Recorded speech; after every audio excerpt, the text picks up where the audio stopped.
Hey, welcome to the SLTP, aka the Secret Lorcana Testing Podcast. I'm R2, and I'm excited to talk some Lorcana with you today. Today's episode is going to be a lot of tournament results, some recaps we had from this weekend and the past weekend since we didn't have an episode last week. And to discuss some of these lists and results with me, we have Color, Ray, Shadox, and Boomy. How's it going, guys? Good. Excited to be back. Before we get into the list, though, we have an announcement of an announcement. Woo! Whoa! Those are my favorite. Everyone hold your pants. We have the official announcement, I guess. Yeah, it's just of the announcement. The official That's our favorite tweet. thing now. That's literally what it is. Here it is on the screen. So next Tuesday on May 6th at 9 a.m. Pacific time, they will start a stream, but then the announcements are at 10. So I don't know what that first hour, I guess, is going to be. I specifically asked, I was like, okay, so what are we doing for an hour before the announcements? And they all liked it. And I was like, no, it was serious. It was Maybe serious. they're going to play the Jafar game. Honestly, reverse. I'll They'll watch play it. it before it's so been they're out. like, we've Well, got you this time. Will it be better than last time when they demoed the game a month after it had been out? Yeah, well, it wasn't even a month after. It was the next set, Yeah, it was the next Lorecast. It was a hot minute. Yeah, it was. At least they did it at the end, though, right? That's true. Yeah, They did do it. They did do it at the end. Yeah. Maybe they're leading with it this time. I don't know. I have expectations for what I think is going to be in this. That's Do already you a guys messed up thing. have I was like, anything? you can't have those. We're not allowed to have expectations. How would you feel if it was just an announcement of another announcement? They can't That's string what us along that far. I said that too. It was like, oh, it's just like they start the stream and it's just Cogsworth with laser eyes. It's just like, Here are things we will be hoping- announcing later. yeah. I'm hoping it's not just a new set reveal and probably some updates of DLCs or future They of the game did say state. in the official Discord that it would have said like set 8 something or another, but the way that they framed it, I guess like there's the rest of this this post that has allusion where it says like visions of the future or whatever, and it says like chapter 2. So I know there was something posted in the official like German one where they did say, oh yeah, hold this on. has to do with the future. I have that. Hold on. Yeah. We're not gonna get you. Yeah, they basically said No, they could. it's not all new set 8, right? Right. It's like, this has to do with the future of the game. Lorcana. Of the So- game, yeah. Well, I guess the next chapter is like ambiguous. Yeah, Oh, so yeah. this is I think what you're talking about, Color. Yes, yeah. Isn't it classic Lorecast? Which would be a set 8 preview, is what the Lorecasts have been used for in the past. So Yeah. this is beyond that. This is look at the future. And I would still assume that it is going to have set 8 stuff because this is about the same timing they normally do for spoiler season. Normally, set champs and spoiler season kind of combine together. Yeah. Although I'm still surprised we haven't had any card like at all right now. Normally we've had like I think something. they're really we've condensing them down and like maybe doing like a proper spoiler season now because they're giving them out to like different people. Well, there's also the been no last couple. leaks too, because we've also had like leaks Maybe they've, and like, earlier just spoilers, so they might just be banished tightening the those lid people. altogether. Yeah, maybe Those yeah, are maybe they got the banished. Hiram supporters. Yeah, Sent they them like to the got rid of inkwell. those people and then now they're like, okay, this is how we're doing spoiler season. Yeah, I for one appreciate an abbreviated spoiler season because Yep. we are still in basically the start of the set 7 tournament circuit, or I guess the 7.5 tournament circuit officially, with set champs starting this upcoming weekend. But remember when they like showed off all like the packaging and product stuff for set 8 before set 7 even had released? Yep. Yeah, because it was some like event over in Yeah, Europe. it's like, and, yeah. and then you get to it's like, well, give me that. I want that now. I want that I'm instead. done. Yeah, I don't want. I'm done Yeah. with the set Yeah. that's not even Yeah. out yet. Mhm. So I do think that's Because what this one has the Jafar first on it. hour So. is. Yeah, I do think that's what the first hour before the announcements might be, is probably set 8 stuff, and then like at 10 a.m. it'll be like the future where we like announcements. Yeah. So I'm expecting a world date. I'm expecting DLC Season 2 information. And I'm expecting rotation news to go along with DLC Season 2. I think it might make sense to couple those together, but I also don't know how long you should give your community a chance to adjust to a rotation. So that'll be interesting to see what they do. If they announce it, right, they might not. That's just what I expect. there's like a lot of. I just hope Andy is on there. I just say- wanted to see him explain it. Let's say if there is a rotation, how many sets would you guys like to be rotated out? No more than 4. Mm-hmm. I think if they did rotated out more than 4, that would be a shock even to people who are kind of expecting rotation, I think. Yeah, it's a weird spot to be in because they designed sets 1 through 6 together. Allegedly. And then 7 they designed after seeing, the first few sets be in the wild.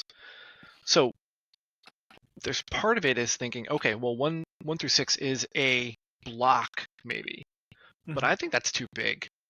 I think that's too much. Yeah, I agree with Broomy.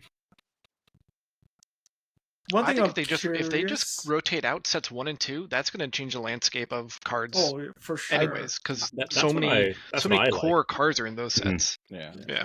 I do think there is kind of a pretty stark contrast that's kind of sets 1 through 4 and then 5, 6, and 7. So like if you look at all or almost all of the songs that are playable, in a competitive environment right now, like they're almost all set 4 before. The singers, they have released singers, but they've been considerably worse. I guess outside of Aurora like is pretty good, and like Naveen was on the more recent side. Yeah, it's just those cards. Those Bianca cards have now. like nothing. Yeah, but those cards have like nothing to do if you get rid of sets 1 through 4. So which I might don't coincide with my large leap potentially of the artwork for one of the starter decks has madrigals and some other franchise. I can't remember what the second one is, but they both look like they're singing. Yeah. So I think that we might be, maybe they're going to try to refresh how they do songs, or just come up with another flow of it. Oh, Tiana, yes. Yep. Yeah. How dare you? That's one thing that I'm a little bit worried because, like, obviously, like, we have like these singing mechanics, and we all know how powerful it is.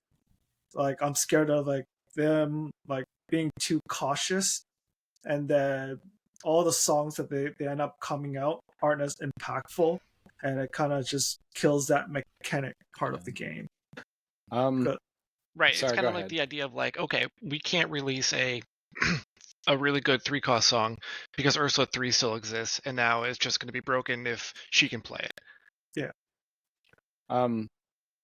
Yeah, I think from the get-go, though, I think songs were kind of an inherently dangerous design.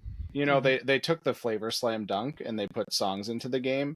But I kind of think songs don't belong in the game mechanically, because it is based on getting 1 resource per, like all of the rest of the gameplay is based on getting 1 resource per turn, using those resources to play things.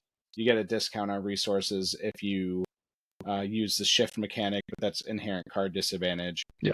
But the way songs work, especially when you have cards like Cinderella and cards like Ariel and Naveen that can power them out even earlier, you just gain so much. You can just gain so much by just having these songs and playing them for free while you spend your resources on developing your board.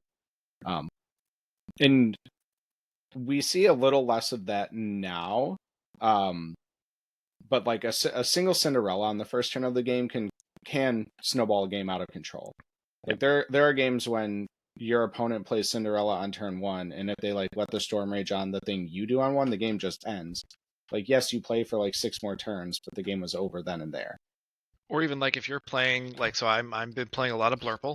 If I watch my opponent go Cindy and I go, okay, bet, I get a Bell on board, they can't kill it. Then they play a Troubadour. I play, a Ramp, and then they go Aerial. And then next turn, they're probably going to wheel me and just start blowing my stuff up with all their spells. Right, yeah. Would you say partial problem is the tuning of the cards? Because when you see, like, we have, like, better turn 2 play, like, Red Purple having Queen of Hearts has been helping them combat Amber Steel. Right. So I think part of it could also be the overall tuning cards to combat these overpower cards. There isn't enough of them for combinations, so it opens for these kind of plays where like you don't have that many counter to it, because like only certain colors have access to those kind of counter plays. Yeah, I think there are options now, and as the card pool has gotten bigger, like the threat of a turn 1 Cinderella is definitely a lot less now than it was, for sets 2 through 5, and then for a good amount of 6, to a lot of decks. But I do think like a card like Let the Storm Rage On has really kind of hindered and suppressed certain strategies for a long time. And it even kind of turned other like it was problematic in other matchups too, but like Red Purple has, a 1/4 now that is just incidentally good against turn 1 Cinderella. But that kind of slows the game down a bit. Yeah. I think it's like it's hard to find the right balance, because like if you don't have cards like removal like Storm, then I can see like hyper aggro decks just go out of control. Right. And then we're just gonna have a meta that it's all just aggro. So I think it's like tuning, making sure like other combination has the tools to combat these sort of like plays, where I think for a while like there's not many things that can contest a turn 1 Cindy or a turn 1 Diablo singing Storm. Right.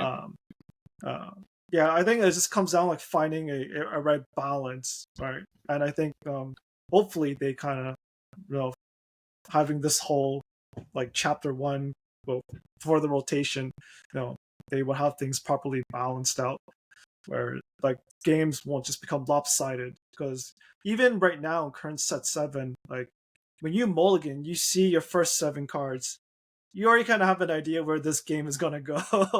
Right. Yeah. What's up? What's up, Rick? What's up, Fumbles? Yeah, I just want to blow up your board if you're playing steel cards. That's my goal. Yeah. If I'm playing steel cards. So Fumbles, what do you think? We're talking about a little bit about the what we expect the announcement to be next week. Oh, I mean, is it not everything we've ever hoped for? Like, they're going to tell us everything we've ever wanted, right? They're going to give us worlds. They're going to give us DLC schedules. I hope so. They're going to announce. They're going to even reveal cards. They're going to give everything. They're going to be like Oprah Winfrey. A level of rarity, below enchanted. Yep. That would be giant cards. All right. Alternate art, full realistically, art, what are we getting? non-foil cards. Did you just say giant cards, Josh? Yeah. Yeah, they're gonna sneak some giant cards. Like 2 cards, like you put them together or something, like or an the actual. giant they're ones. just gonna the ones like I can put on my wall and stuff. Oh, okay. Yeah, they'll just sneak those into the packs too. Yeah, I don't know. I mean, I think it's obvious that it's going to be worlds. I know we have. We're hopeful for like organized events again. I don't know. Is that maybe wishing for too much? Maybe. I don't know. I don't think we're going to hear it much more outside of actual events, though. Like, I do hope. Oh, so you don't think we're going to hear like rotation or anything like that? I don't think so. I think if we were to hear about rotation, we would hear about it like closer to set 9, I think. And if it is happening at all, I would think it would be closer to set 9. So that's fair. You don't think they'd want to give people like any sort of I think they would cause preparation? panic, I right? think it could be a heads up. I think they would cause a lot more problems if they just I think sprung it so. on people. Oh, really? Like- oh, wait. So Like, you're okay, saying... set 8 is out, now. Okay, and then next set, half the cards you own aren't going to be playable anymore. Right. So keep them. Yeah, because we In just within saw 3 months, like we just saw Star Wars announce they just had a set come out within the last month, and I think like a few weeks before that they announced their rotation, Interesting. but that new set did not take in the rotation, right? It was just another set, and I think the How many rotation sets does starts SWU have? afterwards. I think the one that just came out was the 4th. That's crazy. That feels really early. I think they did it might for a rotate few like reasons. 3 cards. Like, it doesn't have to be like a full set, right? Well, they didn't. No, they didn't, it Is is it full set? sets going. It's full sets. Yeah, They didn't rotate cards yet. They just announced that they're going to. yeah. Like, They announced they're going like to. within in a year, Oh, right? gotcha. Okay. Yeah. That's different then. Yeah. Well, and that's what we're saying. Like, that's why I think it might be rotation announcement, because I think they want to lay down the groundwork. They might not tell you what they're reprinting though, right? Right. Yeah. Or They if they might they're say there reprinting. is going to be a rotation at this point. The details of it are to come, but it will not include sets 1 through 4. All right. Yeah. I got a Whatever. good question for Yeah. you. Looking go at ahead. set 1, what is the top 3 cards that should be reprinted? Rapunzel. Well, do we number think one. there's gonna Rapunzel be should be reprints? number 1. I think be be prepared. prepared. Number 2. One more. Do you think Friends makes the cut? I don't think so. Dragonfire. So I can use my promos. I'd be hyped. Oh, they might actually, unironically, that's something they would do because we gave our community shiny cards. It's Well, got to be. I think your Cusco. question. I think your question also leans into how they might do a rotation. Sure. Right. Like I- there's. So I've participated in 2 types of rotations, in Magic and in Hearthstone. Magic, obviously, you had Modern and Legacy where you could just play giant pools of cards, right? But then Yeah. Magic also had their core sets. They would like reprint older cards, like Doomblade kept coming back, and other cards would just come back that way. And then Hearthstone kind of did like, since it was digital, they could do a lot of things really, but they kind of like pulled, like, oh, this standard set is like these 3 sets, and they would just be this, and then they had a core set as well. I don't know which I would prefer, but I'm hesitant to have them reprint cards right away. It almost more seems like they're trying to reevaluate the cards differently. Like, kind of, let's compare the 2 Tamatoas. Yeah. Right, so I know that Wish.com they're- Hiram with the Montier. Or Monsieur, yeah. Yeah. But like the Tamatoas, they're different, but they are similar enough that you could see, okay, look, they're taking a set 1 card, make it a little less, cost, make it a little more burst of power right away, and that's the new one. I don't know.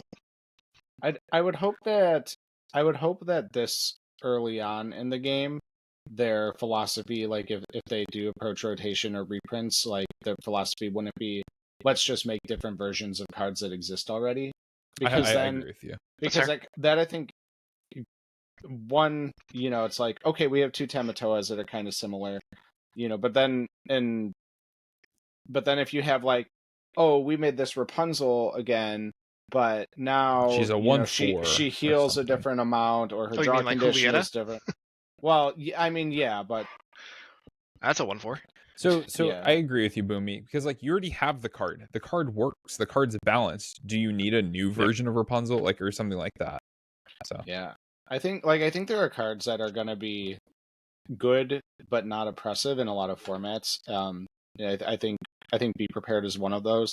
I think the game would be in a rough spot if there isn't at least some type of board clear card in the set. Oh yeah, 100%. Yeah.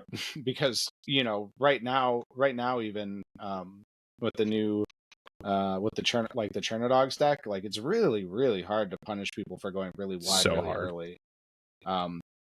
So I think be prepared. I think be prepared should kind of be a mainstay unless they print like a different sweeper that has other conditions or whatever. Mhm. I think Rapunzel is a fine card to have. And the games where it draws 3 cards, it's the best card in the game, and in the games where it doesn't do that, it's kind of mopey and sad. So yeah, it's and a lot of that depends on how well your opponent can play around it. So speaking of board wipe, I'm curious what are you guys' thoughts? So in Magic, like we had like Wrath of God, Damnation. Those are like 4 costs like board wipes that really helps you like not die by turn 3 or 4. Is it like a turn 5 or 6 board wipe too powerful in Lorcana? Let's say especially if there's a rotation where ramp cards aren't as broken. So I've been on the record for a while saying that these are Hearthstone cards. I want both Defile and Shadow Flame, I think it's called. Defile would be sick. Shadow Flame. So Lorcana. So for those who don't know, Defile is deal 1 damage to every character on the board. If it, in Lorcana terms, banishes something, do it again. Yeah. And just keep repeating until it doesn't banish something. Okay. That requires... What's the cost on that one? I think it was like It 2 cost or 3. It was pretty... Yeah, it was pretty cheap. But Okay. it required, a certain kind of setup to leverage it correctly. And it depends on what ink you put it in, right? If you put it obviously not in steel, then it makes you maybe you're forced to play steel with it so you can get people to a certain So to give you context, point threshold to do it. If it was a 5/5 on the board, it would only hit it once, right? Right. But if there was like a 1/1, a 2/2, a 3/3, 4/4, it would wipe the board, right? So that was the idea behind it. That it was good for slower decks, but bad in longer matchups, essentially. Yeah. Yeah. There was. I mean, there's a card like that in Magic too. It was staple to a creature. I mean, it probably every card in Hearthstone exists probably in some way in Magic, this is besides the just, super digital where my ones. expertise comes from. Yeah. Then the Shadow Flame was I think we have a similar Shadow Flame target. It's not as powerful, but it's Dive Bomb. Close. Is it Dive Bomb? I thought there was one this set. This set. But it's banish target character and then deal its strength to the entire board. But there's one I think that it's target a character and banish something with or deal its strength to another. I think there's something from this set that is like that in there's the cannon stuff.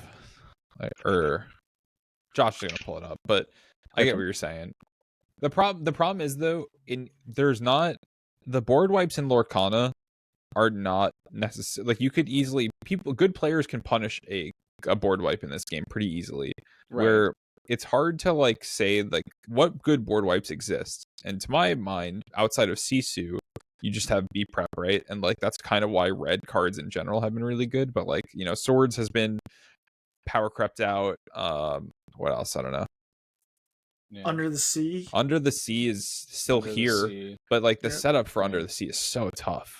Yeah, but it's very rewarding when you get it. Yeah, is it Ambush? It was last set.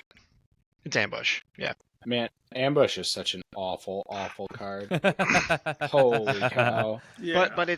So Shadow Flame is Ambush, but without needing to exert your character. You banish your character instead, and then do it to everything. I mean that would be a lot more reasonable. That would be a lot better. It would justify it being uninkable.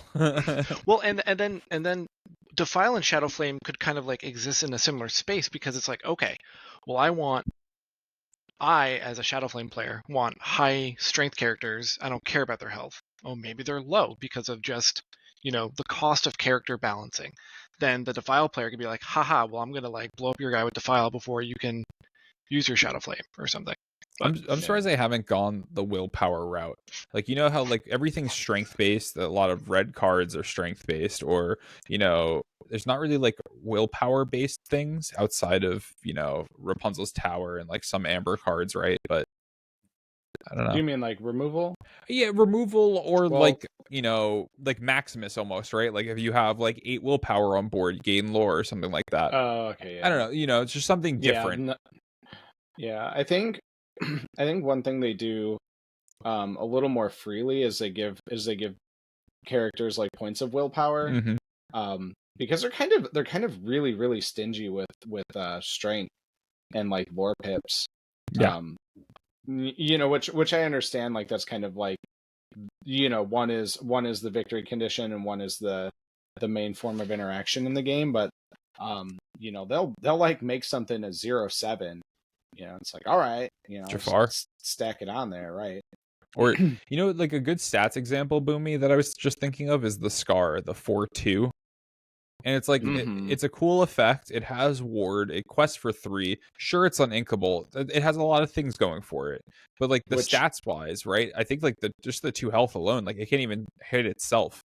Like I think like that can't part. do anything. It doesn't. I think that you're one doesn't combining have 2 ward, scars right? together. I am combining both scars. Yeah, it doesn't have ward. There are multiple 4/2s, but Yep, my bad. I don't think there's one that. Oh, sorry, both very playable scars. My fault. Yeah. No, actually, the green scar has The seen Emerald one play. is kind of playable, actually. Dale The believes. Emerald one's not bad. Yeah. Ward remains a pretty powerful keyword. Yeah, Ward's turns good. out. Drawing cards good. Yep. My bad, dude. I'm just gonna make an amalgamation of all the scars together. It has rush. It can ready after challenging. But minus 4 to strength. our point, like I think I would like to see more different types of board clears in the game. Yeah. Because I think that makes the game more interesting if it's not just, oh, I'm not playing against red, fine. I'll just I mean, a whole new world go. is like another like close to a board wipe, right? Not itself, but like the idea that it refills the gun and like how oppressive an early wheel can be to like half the decks. I don't know. That's something that I just thought of while we were talking about this. Yeah, it is. Yeah, like, I mean that's like. Sorry, go ahead, Ray.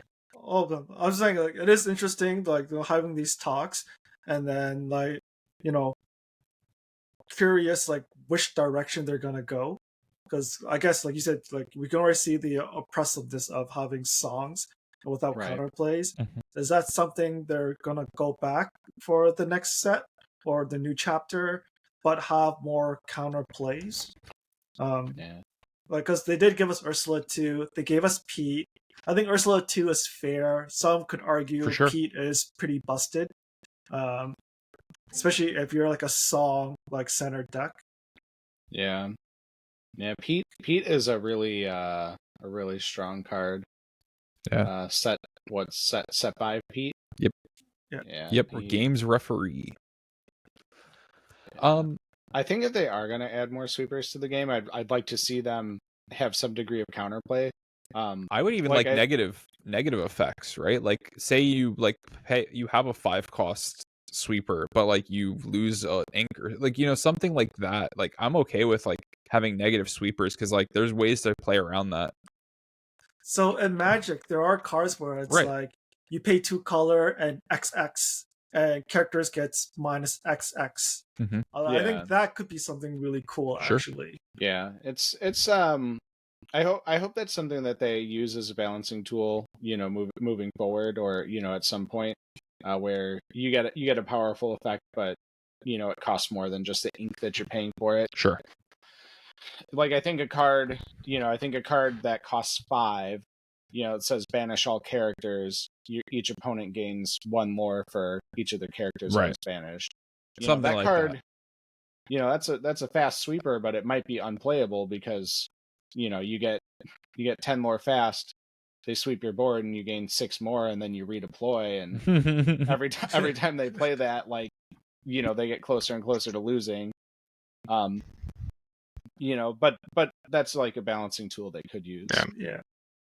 And now Ravensburger will print one that says minus lore for each character banished, and just like double down in the worst way. Yeah, like that would be if they printed a card that was 5 cost, 5 cost uninkable, banish all characters. You lose 1 lore for each card banished this way. That card would be just the most busted card in the game. Because And you're it's playing coming. like, yeah, if you're playing a deck that, you know, that cares about banishing all characters, like you probably don't care about your lore total Right. at turn, you know, by turn 5. Yeah. You know, it's like you can't go below 0. All right. Dude, they give it to Amber though. Like, you know. I mean, I don't know. That's a card I wouldn't want to exist. I at know, all, I no know. matter what No. color it's in. But it just obviously can't exist in like red or something, like something that goes slow already. So Well, I don't think it can exist at all because, like, well, sure. Just too good. you know, it'd have to be in like red. Green. I don't know. What's this like? What's the color with the worst color pair with the worst card draw? Red steel. Red Steel. Oh, dude, Yeah. don't Like stop. a The blue Red Steel color. believers Blue, might yellow. come at you, dude. Dude, wait, Red Steel could play wheel, man. Come on. Just like give them it's some not stuff. reliable. It certainly can do that, and then it can. Yeah, you can play. They gotta find the wheel first, though. You can play a whole new world, and you can play Doc in the same deck, and that's the extent of your card. It's pretty draw. good. Hey. Man, It's almost like Ariel's a really good card or something.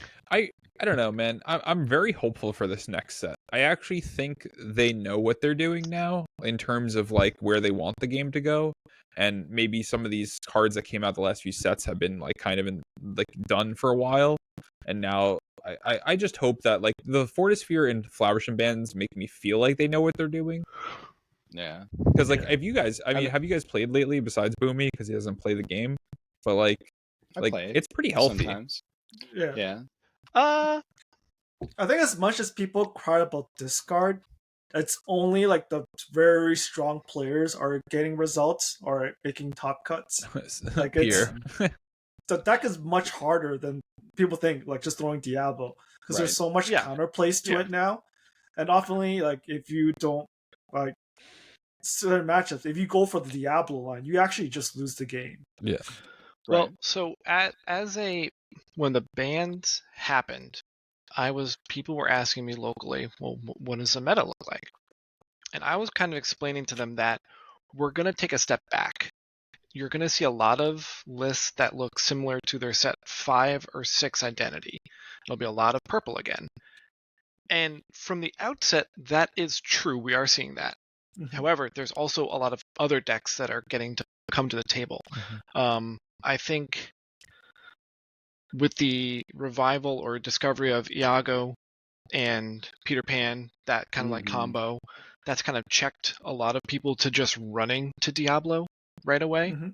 Right. I know Diablo's still being played. Obviously, Green Seal had a great showing this weekend. But there's other lists out there. I frankly thought that Chernadogs was dead because I know that, all right, Hiram gets banned. I'm going to play Diablo. Diablo smokes Chernadogs. But, I mean, it just won the German event. So, obviously that deck is not won dead. a That was a pretty large huge event. A German event. lot of players. Yeah, and that guy kind of ran through some Lorcana celebrities Yeah. in the top 64. Yeah. That's got to feel good, by the way. That win, Yeah. like that's like okay, you earned that win, right? It's not like, Yeah. oh, cool, you like, you know, I just did well, had a few cool lucky draws, things like that. Now that guy went through the gauntlet, huh? And a bunch of steel songs, which is like what he's supposed to do. Yeah, he beat DKP on DKP's Red Blue. He beat Kendall on Red Purple. Red Purple. I didn't see his whole run, but I know he beat those two people, and then he beat Steel Song in the finals. And, I mean, as we look at this list, it's not really any different than, like, what they started at in the beginning of the set. Like, when Hiram existed. It's still a lot of, like, all right, play some X4s, get Tramp and Cricky in there for crackbacks, play Yzma for some filtering, get Donald for some lore pressure, go for lore pressure, get Kit, you know, you got Rapunzel, obviously, and then you got, like, Lady, the big lady, the big tramp, and the Chernabog for, like, closers. It's very similar to, yeah, sure, numbers might be different, and I even read his tweet, he said that I think he was saying like Prince Philip wasn't great and Piglet didn't feel good. He would have wanted more Go-Go's. So Okay, that makes sense. But Well, yeah. I think what we're seeing is like exactly what we talked about our last podcast. Like every week there's gonna be a different deck topping. People are gonna adjust ratios, different cards to combat the meta. And then it's just gonna be this kind of cycle. Whoever can have a better read what other players are playing and make the right attunement to combat the competitors. Yeah, the format right now really seems like it's going to reward a meta read, and a meta read isn't even necessarily just like picking a deck that's like, okay, this is the deck that's good into the meta, but just like picking the cards. Yeah, you can probably play the same 45 cards week after week and just make adjustments based on, okay, this week we might see an uptick in X4's deck and Jafar, because those decks did well in the in the big highly publicized tournaments. Even this Chernodog list that's on here, say they did the Pegasus package, maybe they wouldn't have gone as far, because that package is a little more, it's a frail, evasive, and then you're not going wide, you're going tall, and that might not have been Clarabelle's not in it. There's been wrinkles to this list that we've seen done differently. That to your point, this is the iteration that got it done. Yeah, and I mean, and you might not even need to go so far as to adjust adjust that many cards. Even you can adjust your play lines. Like if you're playing Steel Song and you identify quickly that you're against this Chernodog's deck, don't ink your Smees, don't ink your Lawrences. You're going to need to be challenging, because your songs aren't going to interact with all of these X4s in a favorable way. Yep. But your Smee can clear a couple things, your Lawrence can clear a couple things. Yeah, I mean, even to your point, I played in a Win-A-Box, not this past weekend, but the weekend before, where I went into a matchup and I was playing Blurple, and I saw Bell, Pop, and Tipo, and I'm like, sweet, I'm good. Keeping those. I'm gonna send the rest back because none of them were 4-drops. And I think I got like Iago, Finders, maybe like a Gaston and something else back. I'm like, all right, cool, this is great. My opponent opens up and it's green steel. I'm like, ooh, these are not the cards I want against this. I needed to find a Genie or an Elsa real bad. Iago can't sustain against the Diablo. Right. And I got eaten that first game. On turn 4, I played Finders Keepers to an Exerted Diablo and gave him 6 cards. I had characters on the board, so I was lore-wise ahead, but I was gave up pretty shortly after that. Yeah. But then I beat him 2-0 the other ones pretty handily, because I knew again how to make my lines for that. Yeah. Like you can almost guarantee that Joel here knew his matchups better than his opponents did. Yeah. They probably can guess, they can probably guess, okay, this deck probably has Lady, Tramp again, Lady again, aggressive, characters. But knowing what lines your opponent is likely to take, like what cards they're likely to play in what scenarios, like that is a huge thing in Lorcana. A lot of his opponents probably didn't understand that. Well, I think it's also, people probably aren't surprised, but people are surprised that like Chernodog is still a deck. Right. I think most people thought it was kind of just like dead since Blue Steel and Red Blue kind of like fall out of it. So I never understood the full argument that Red Blue is like, it's probably one of the better matchups into this deck, but it's not like free, right? Like they still just turn sideways and you just have to like deal with that. Oh yeah, I mean, the fully powered up version of Red Blue was Ghosty was saying that he felt Ghosty was farming, slightly favored into Blue, because you win before they can big Sisu and you bounce their little Sisu. Shout outs to Joel, by the way. I think he played, like, if you go and watch some of his games, he played so well. Like, every one of his tramps, the cards he was discarding, I was like, maybe I'd want Prince Philip there. And then, like, just won the game the next turn because he was just, like, thinking a different line than I was. Or, how he played with Donald Duck. Like, he set up Donald Duck every game that, like, he won. It was, like, very impressive. Yeah. I don't know if you all have had an opportunity to play with this deck, but that 7-cost Tramp is a messed up Lorcana card. That's a really good card. Card is so good.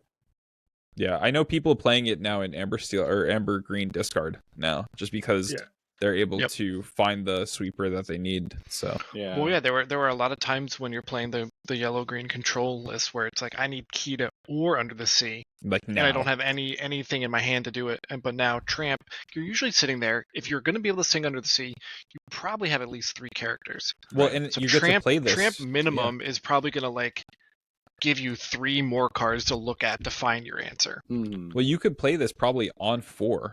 Right, because you probably have 3 cards on board already, so you probably already have singers.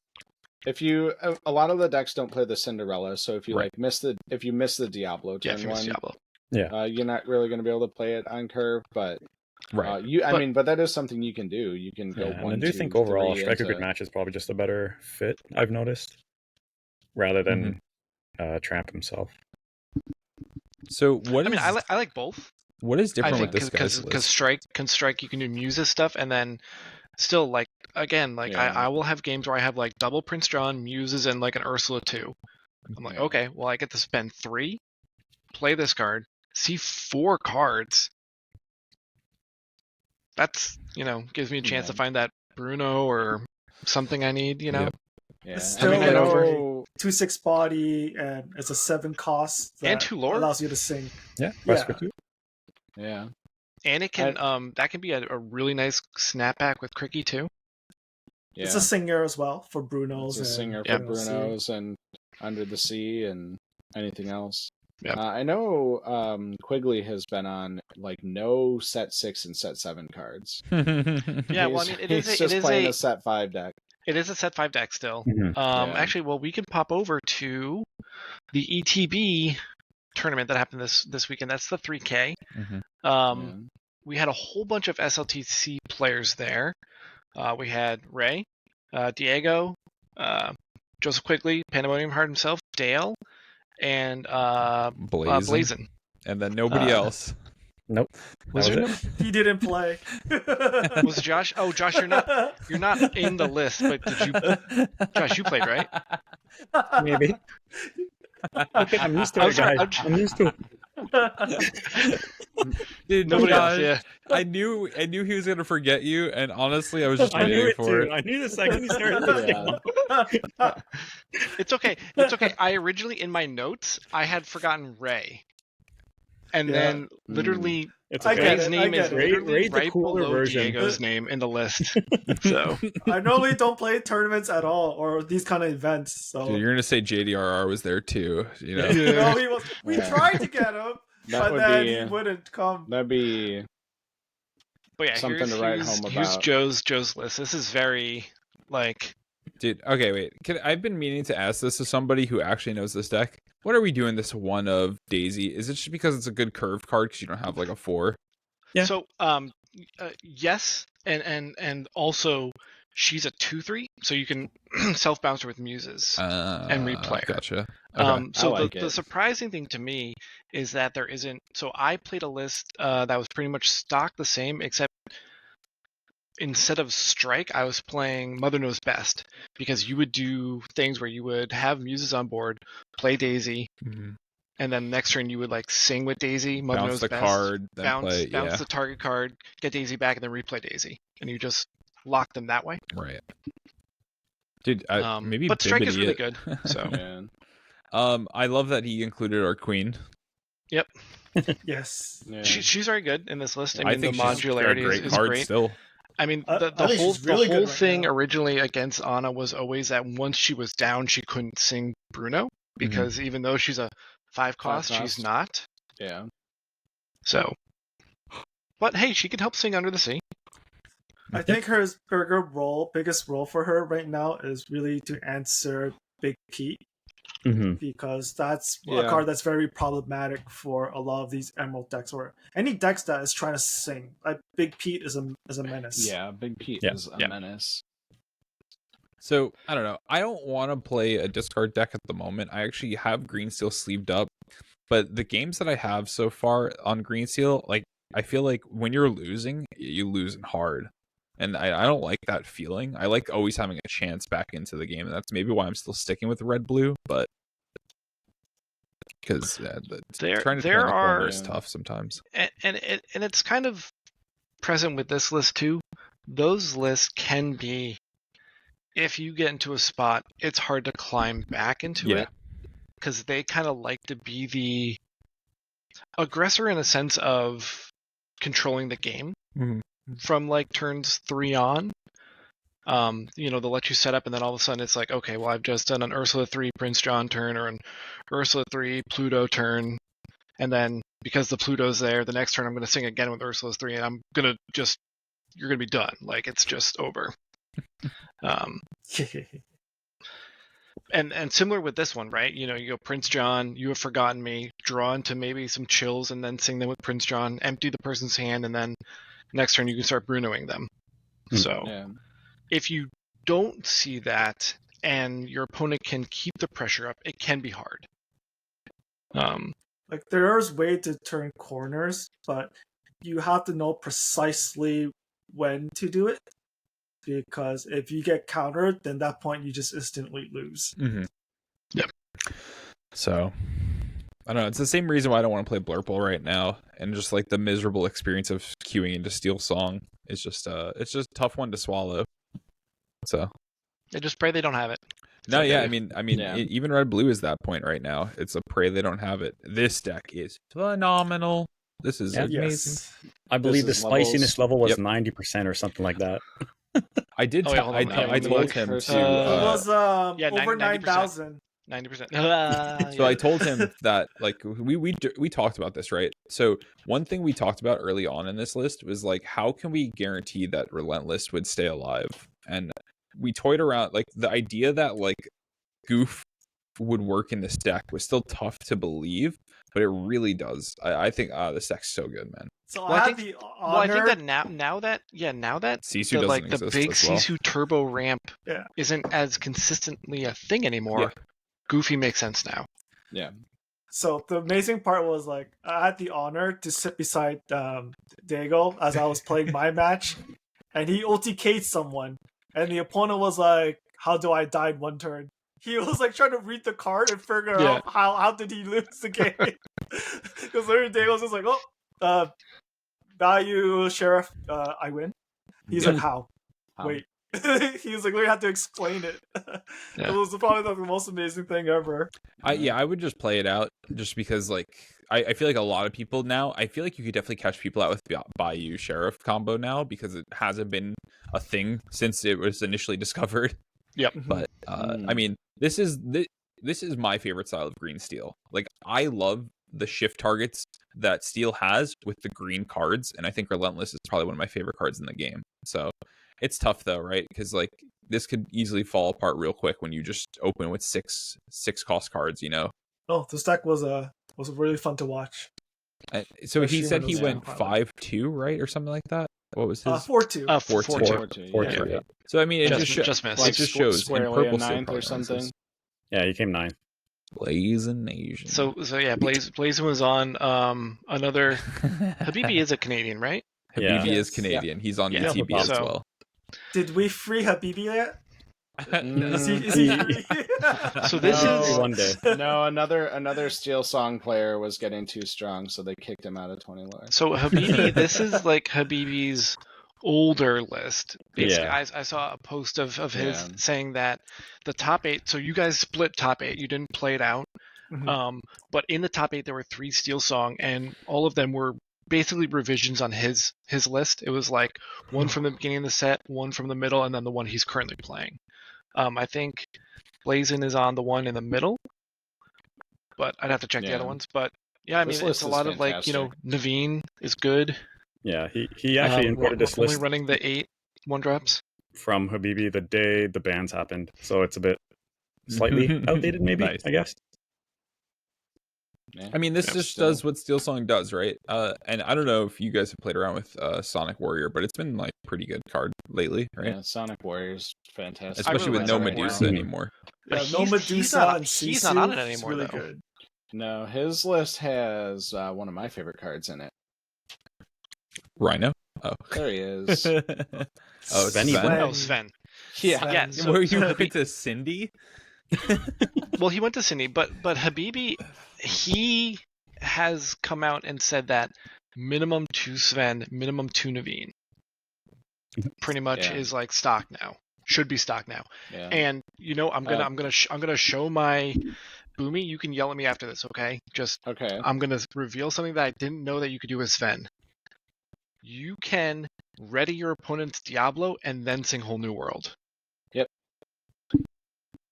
I You can ready your opponent's Diablo and sing Let the Storm Rage On. No, they Yep. don't get a card. Now, I knew about the readying the Space Pirate Dueling Pete because you pointed that out, and that makes sense to me. Like, that one clicked in my brain for some reason. Bodyguards. But Yeah. the Diablo one just didn't for some reason. Yeah. Yeah. I've been playing Sven in my Steel Song deck since set 5. Yeah. And the card's just unbelievably versatile. Like, I'll be streaming games in the server, and people will be like, "Oh, you got to ink Sven here. You got to ink Sven here." It's like, no, dude, you don't ink this card. You don't ink the good cards, right? Is that the Dave line? Yeah. This Now, is I've been playing this, but I've been playing, and again, don't yell at me, Boomy. -1 to Sven, -1 Big Cindy, because I wanted 2 big aerials. Because I think I've really been liking Big Aerial right now in the meta, and I think would go with either a big Cindy Ariel over or that Ariel. Cindy, and then I would probably try to find a different cut for the second one. that's fair. I would also try to get. That's the thing. The thing with Steel Song is like there's not enough space for everything. Like Yep. every time I build Steel Song, it's like 4 Cindy, 4 of a shift line, 4 Smee, 4 Lawrence. Like 4 Lawrence to me is almost non-negotiable. I agree with that statement. 4 Pete, a million songs. It's the most annoying card to see against, like, as a blue deck, maybe, or like, other steel decks too. It's like, how do you deal with a 4/4? Yeah, he's just It's a he's Punzi just a trap. really he's like a really good he's just a really good body like for Yep. Rapunzel. He challenges the other aggro decks down. You don't have to rely on songs as much. He's especially good with Sven. Yep. Like so you can there'll be play patterns where they play something, you play Lawrence, they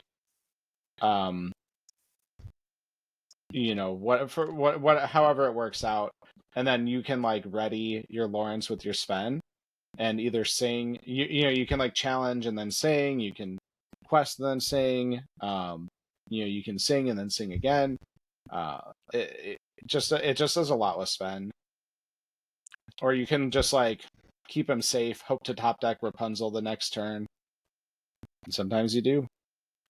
So this set, I have been playing Steel Song. I think this is probably the most I played Steel Song. And one thing like I want to ask you guys is like in this current meta is because we went Troubadour route to combat the turn 1 Bell, and also like just not have it like easier to like be removed. Right, it's hard to get removed. But now that like those decks are sort of out of the format, is Vanessa better just because it's more card draw for a Rapunzel trap? My personal preference is Troubadour, because Vanessa can be cleared by like a 3+1 or a 2+2, and Troubadour can't be cleared by either of those things, no matter which way you slice it. Like it takes a 3+2 or 3 straight up plus a 3. 4 or 3+3 or a flat 4, which clears both of them. The amount of times that you would draw 3 off of Rapunzel versus drawing 2 off of Troubadour aren't going to come up that much, where like in a lot of matchups, like just getting any more value out of Rapunzel is fantastic. So my personal preference is for Troubadour right now. Okay. And then on screen we have the final Steel Song in the top 8. This one had Daisy, Aurora, Vanessa, Ursula, and 2 Big Cindy's. I know Ray's a big Aurora Sven. believer. He already won me with the Aurora. Yeah. I love that card. The amount of times I punish people with her, it's amazing. Yes. Yeah, I have been on the receiving end several times, right? Yes, I remember. Yeah. The only problem I see with this list is only 16 songs. I know that that's okay in the like the boomy steel Because you don't faster rely style, on the but like mermaid too much. yeah, but Yeah. I want 18 minimum if I'm doing like heavily relying on aerial and spell slinging. Especially because I want to play big aerial. But that's just me. Yeah, I think I don't know. I've never been, really a big fan of aerial. And but it depends on what you're trying to do. Like I do think traditional steel song is kind of a cut above like aggro steel song right now, and I think playing 4 aerial and then shift targets is the way to go. But I don't, if I'm putting aerial in my deck, it's like you said, you have to jam all these songs in, and that takes up space, that Yep. could be going to other things, other more exciting things. Yep. How many on Inks is this? Because like I'm seeing 2 things I dislike here is that we only have 3 Zeus and we're having like a 1 of Greatest Criminal Mind. 16? Yeah, that's a lot then. Yeah. Steel song can go up to 18. 16 feels normal for a steel song to me. Well, it's I because of the don't daisy mind slots, 3 right? Zeus. Yeah. Yep. A lot of people are cutting back on daisies too now because there's not inherently a reason in the format that you have to like zoom.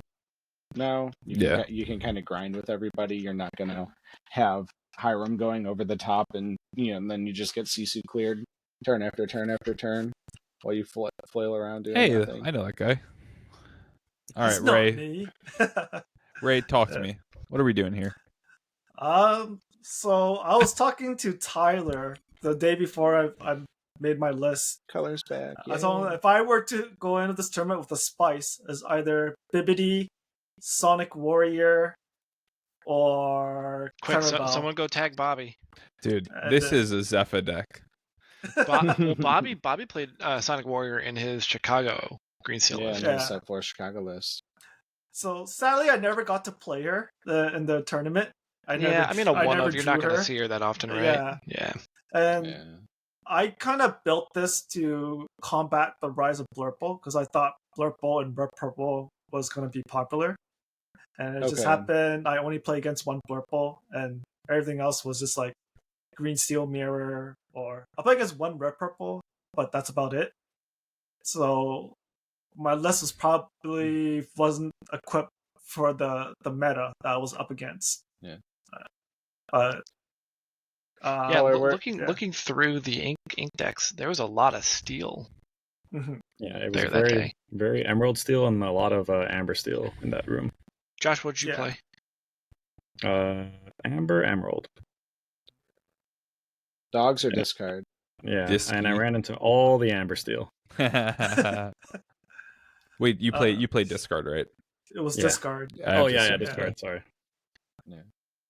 Was it was it that like 4 Cricky list that you had back in set 4, or like a new version? No, it was I think I just took Bennett's list and like might have added something, but that was about it. Okay, yeah, I like how Bennett builds his stuff. Yeah. So Ray, we're just talking about the tail end of the ETB event in Canada. Mm-hmm. Yeah, welcome back. Oh, and then hold on, we'll look at Dale's list real quick, and then we'll probably move on to another one. Oh yeah, Dale is there too. Ray, out of all the one-ofs, which one was the worst one? Oh, dude, what are you guys doing up there in Canada, man? I was gonna say, speaking of one-ofs, what are we doing? So what's funny as I work with Dale through our sessions, we've been cooking up Green Steel. And we were talking about how Green Steel. We need to get a health inspector up to Canada then. No, this is a masterpiece. This is a Halfin. Like, this is a 3 Michelin starred meal right here. Yeah, who was it? Who was doing that contest? Just was it LD with the Halfin? Yeah, it's LD, and probably Artifacts. I don't know if it's through there, but just give it to Dale. So Dale has been a believer of Basil for quite some time. Yeah. The Clarabelle though is like chef kiss, like that's the ribbon on top of this pile. I love it. So I love this theory of deck building. Like, you have morph, it can become anything. Right. You know, if you ink a Basil or a Clarabelle or a Tinkerbell or a Space Pirate Pete or a Beast, like all of those things can come out of the morph. Yep. Your opponent has to respect all of them. Yeah. Yeah, I guess I'm looking at it more of like an open deck list because we can see this, and I'm like, this doesn't really threaten me that much as, seeing more Beast and more Pete. But yes, you're right. In a closed deck list, if someone inks Basil, or someone's inking Clarabelle, right? Because Clarabelle is the one that I think demands the most of a different parallel for you, right? Of, Mhm. okay, I want to make sure I'm light on resources so that when they do shift Clarabelle next turn, I'm not hosed and giving them 4 cards. Right, yeah. And then they go, haha, Beast instead, Yeah. or whatever, But Right. even in open deck lists, isn't it also just as bad having to play around all these one-ofs? Yeah. That's true, but at least you know that once a Basil's inked, you're like, it's gone. Once a Clarabelle's inked, it's Yeah. gone. You But know if that it's gone. But if those cards haven't been inked yet, like, Yeah. they No, that's are true. for That's true. sure, 100%. But to Boomy's point, if you see a Basil or Clarabelle ink, then you have to think, okay, there might be one coming. But in an open deck list, you know. Yeah, but you as the pilot can, kind of manipulate your opponent based on Yeah. whether you're playing an open deck Mhm. list or closed deck list. Yep, exactly. So Yeah, what I like this- about the Clarabelle is, like, I know people say it's like it's odd to have a Clarabelle in a green seal discard because your goal is to make them not to have a hand, but because you're putting Clarabelle down, when people see that, they're like, oh, I must empty my hand or else he's gonna draw a lot of cards. So Yeah. it acts as a form of a discard already, where you can just remove the remaining cards from their hand. Well, I also think that Clarabelle can serve as a comeback mechanic, like Yeah. Oh, Fumbles for was saying sure. earlier, Yeah. where sometimes you can get behind in these lists. Well, if you are able to have the ink economy to either play her naked or shift her on, like you just have a morph left or something, Yeah, you're back and you're in the kind of game. behind, and you can swing back games with these lists. A 4 All of a card sudden, draw. boom, you draw Yeah. 4 cards. You get like a Bruno, and you get like a Muses and something else, and you could all of a sudden boom, boom, bang, and just kind of take care of your opponent's board real quick the next turn. I think to Ray's point too, if I see somebody ink a Clarabelle turn 1, I'm not playing around discard too. I might just start slinging T-pos out there and not worrying. And then we hit you with Yeah. a discard. Yeah. But Well, not- especially if you're able to mask your second color of steel, they might think you're like a blue-green, Blue or green something. or even green purple, like there's Right. those kind of lists. So Yeah. Oh yeah. We have one of those we'll look at later. Yeah. And in terms of Basil, I do think he's a really good card at the moment because we are sort of in a mid-range kind of meta, and then when you sort of in that late game, like he acts as a consistent discard. Mhm. Especially if you have Prince John in play, it's a lot of pressure, and I think it's actually better than having multiple Lucifers, which I had like one of my games. Like I was just couldn't do anything with a Lucifer. Where if it was a Basil, I can constantly make them discard and have a body to fight the board. Right. So, departing from the toolbox one, we'll go over to our friend Sailor, who took first place, undefeated run at a 2K in Quebec, I believe, Mm-hmm. with green seal discard. 128 players. yeah, what a Yeah, run, and man. some heavy hitters there too. Yeah, So he demolished that one. So this is more of a list that I would probably be playing, and I understand the idea behind the toolbox, but I like the consistency of cards I expect to see on my own end. Yeah, pretty. And I know Sailor's been very high on Cove, so that's why we see 3 of in here. Yeah, pretty stock aside from I think 3 coves. Yep. And then the one I got of the Pluto. insider info Pluto. that the one of Pluto was a bannable edition. I Oh, love nice. it. Yeah, bannable and Zen, because Zenulus was also playing a green sale list. I think this Yeah, past I week. think stock would probably be like move the Pluto to Morph and move the Cove to Muses. That's probably what. That's probably your stock green is. steel. Yeah. Yeah. Yeah, I know that Zen, anytime I was like, man, that Pluto's doing work. He's like, he's a good boy. He's a good dog. Yeah. He's Like- a good boy. Yeah. He does a lot of work. Yeah. I I heard will say, yeah. He it big. sounds like he Pluto's was like did a the lot. best overperforming card from especially like a one of. So that seems pretty good. Yeah, like Yeah. he's That and good Pete. for Big purple decks Big Pete's when you're really expecting good, like too. a Peter Pan coming down or to protect your Ursula. Like he's a menace. Like again for purple decks that just want to go Genie Elsa and control your board. Or just even turning Beast sideways in situations where you're like, Beast is now a better singer because of Pluto. Yeah. If you get like in a squeeze or something like that. Yeah. Or just you just want 2 lore. You just need the lore. Yep. So put down the good boy and pass your turn. Yeah, a lot of 'cause times. Sorry, Go ahead, Boomy. I was gonna say a lot of times Beast is kind of one of these item characters where Yeah, he just sits there like I'm doing a thing. Don't look at me. It's like Beast, Cogsworth, Sonic Warrior, Ariel to an Prince John. extent. Prince And so John, in this same list, you have all these characters that just stoically stand until your opponent's been dealt with, and then they start going sideways. Right? Yeah. Yeah, Muses. Yep. Pluto lets them do that a little sooner. Yep. Which is pretty cool. Yeah. I mean, how do a lot of decks can't even deal with Pluto now? Like, I mean, sure you could storm it, but you still have to have something swing into it, right? Or you could fox it, and then, or have a broom crash in. But it's still a lot of resources to deal with one card. Yeah, I'm looking from the lens of Blurple because that's what I'm playing right now. I'm probably not putting an Iago down on the board anyways because that seems like a silly idea into a steel matchup. I think it's tough to play Iago now in general. So like, I have to find a crab, but I'm running less crabs. I have some hypnotic strength, but that probably doesn't get it all the way to kill a Pluto in one hit. So I'm probably not. I'm probably sending 2, maybe 3 guys in to take out a Pluto. Yeah. Well, you hope to crab. I mean, I might Hades a or Pluto Bell. and then swing into whatever he was protecting. Like that honestly might be what happens in some games. I let it go to Pluto tonight, and it felt great. Yeah. Poor dog. Yeah, he demands an answer. Yeah. It's really fat guy, really fat card. Yeah, man, Green Seal wave though. So what comes next though, right? Let's just let the audience know what comes next. Peter Pan, Iago, Elsa, Pegasus. This kind of pile. I'll say something like this. The future. So this is what Sailor beat in the finals. In the finals. This list is. This is hot. This is. But as great. someone, so I've been This list is watching cool. Tran, Chris Anderson develop his like purple yellow mid range, and this one's a little different than it, mostly because it has like Bare Necessities and World's Greatest. Mm-hmm.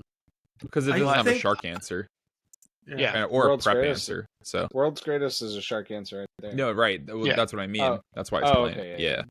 I think this list is very close to what Sailor and I experiment with last set. But now we're going with the Peter Pan and Iago. But like the overall base, it's like very similar. It's almost like a toolkit kind of deck. Yeah. Mm-hmm. And you're gonna get Wait, like we can't say toolkit too much, or we're gonna Earl some money. oh yeah. No, Earl does the tempo toolboxes, right? Yes. So There's a tempo toolbox. toolkit. Okay, so we're Toolbox, safe. I don't know. Okay, We're got safe. it. from We're safe. the trademark. Yeah, And there isn't a random Olaf. that's true. So The go ahead. only thing that's weird about this to me is 4 of the Surfer Mim.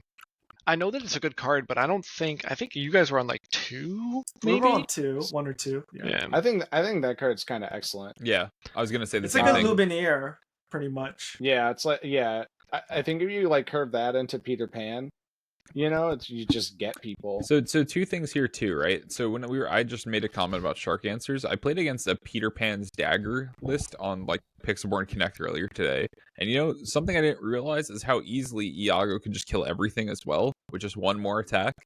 So I mean, it kills shark, it kills locations can be challenged down pretty easily. It helps you swing back pretty well, and it's having 4 Mim and Crab is a lot. But maybe it must be working for the guy. Well, I guess that's my point, is that I think these ratios are weird. 2 Fox and 4 Mim. I just don't think I want to bounce ever. That's my thought. Yeah. I don't know. Bounce a Daisy after you quest with it and then play it back ready? That seems great. No. It doesn't seem like I the don't deck know. is wanting to do that though. I think we're in a meta where like bouncing is just like negative tempo. So Like, like you rather play another big character that could fight the board, and you can stay wider than your opponent. Right. Yeah, but Fox is like overstated for its cost. That even if it's bouncing a 1, it's still typically fine.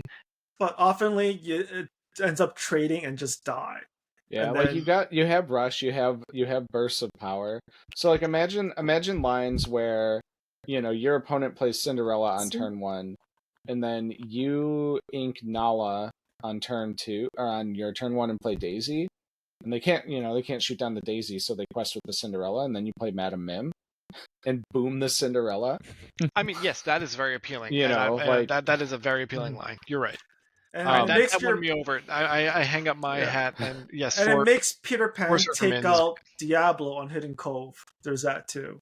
Yeah. So all right, Yeah. you won me over. That was enough. Yeah. I think that card's pretty cool. yeah, and like And then it could survive because there's no little Sisus, there's no brawls really. Like, are you really wasting a brawl on that? Like, if you're red purple, it's like you can't, right? So Probably what's not. interesting actually is it makes your zombie Lilo even better because she becomes like a 2/2. So my friend Jackie Tang, he gave like Dale a very tough first match. He was doing Imperial Bull with Lilo, and I watched his Lilo take out a 3/6 Robin Hood with a zombie Lilo, and bring it back and then play again. And his opponent was having a rough time because that Lilo was just clearing his whole board. That's So so it was goofy. hilarious. Yeah. Medallion waits Lilo, bring it back, baby. Let's go. Yeah. I'm ready for that meta. This list is cool. I like this. Yeah, this Yeah. list owns. I like it. I kind of just checked. There's actually This is the same 60 in the same event that 2 people brought. Both Oh. the second place person and the 4th place person. I'll put the other one up so we can see both the names. I mean, this is So the this kind of is- list who's I this? want to This is, verse as red blue, right? Xavier Provost, and then they're brothers or they're related.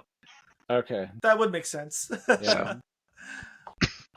Or It they have the runs same in last name, and family. it's just a giant coincidence. Who knows? Yeah. Yeah. But yeah, that's the other one. Yeah, This has a lot of Sisu flavor. This is what I'll bring to a set champ. A To lot be of honest. dragon food. Little dragon bits. If they don't but yeah, play moving they don't on exist. to some we'll talk about Mo's list first. Oh, it's gonna be hard to get all in there. All right. Nosferatu. Four So this was the liners. Lucky Mo. Llama Showdown. Where I don't know actually where this was. Arkansas. Somewhere in Arkansas. Arkansas. Okay. Pretty good. It was a very large turnout. I believe it was About 100 people. Yeah, 97 players. Yeah. Zan took the whole thing with Purple Steel Jafar. He played Mo in the finals. Mo is on a very set 6 styled green purple tempo list. This is Has Mo's Lyle bread in and it. butter. Lyle, Lyle. we've got Big Ursula, we've got Clarabelle, we've got Library, we've got Diablos. This is what I was playing at the start of set 6 and like what my whole entire meta was. I mean, this deck is like it. what green purple should be, not no discard bird deck. This is like what Yeah. God intended What? when he made Wow. green purple.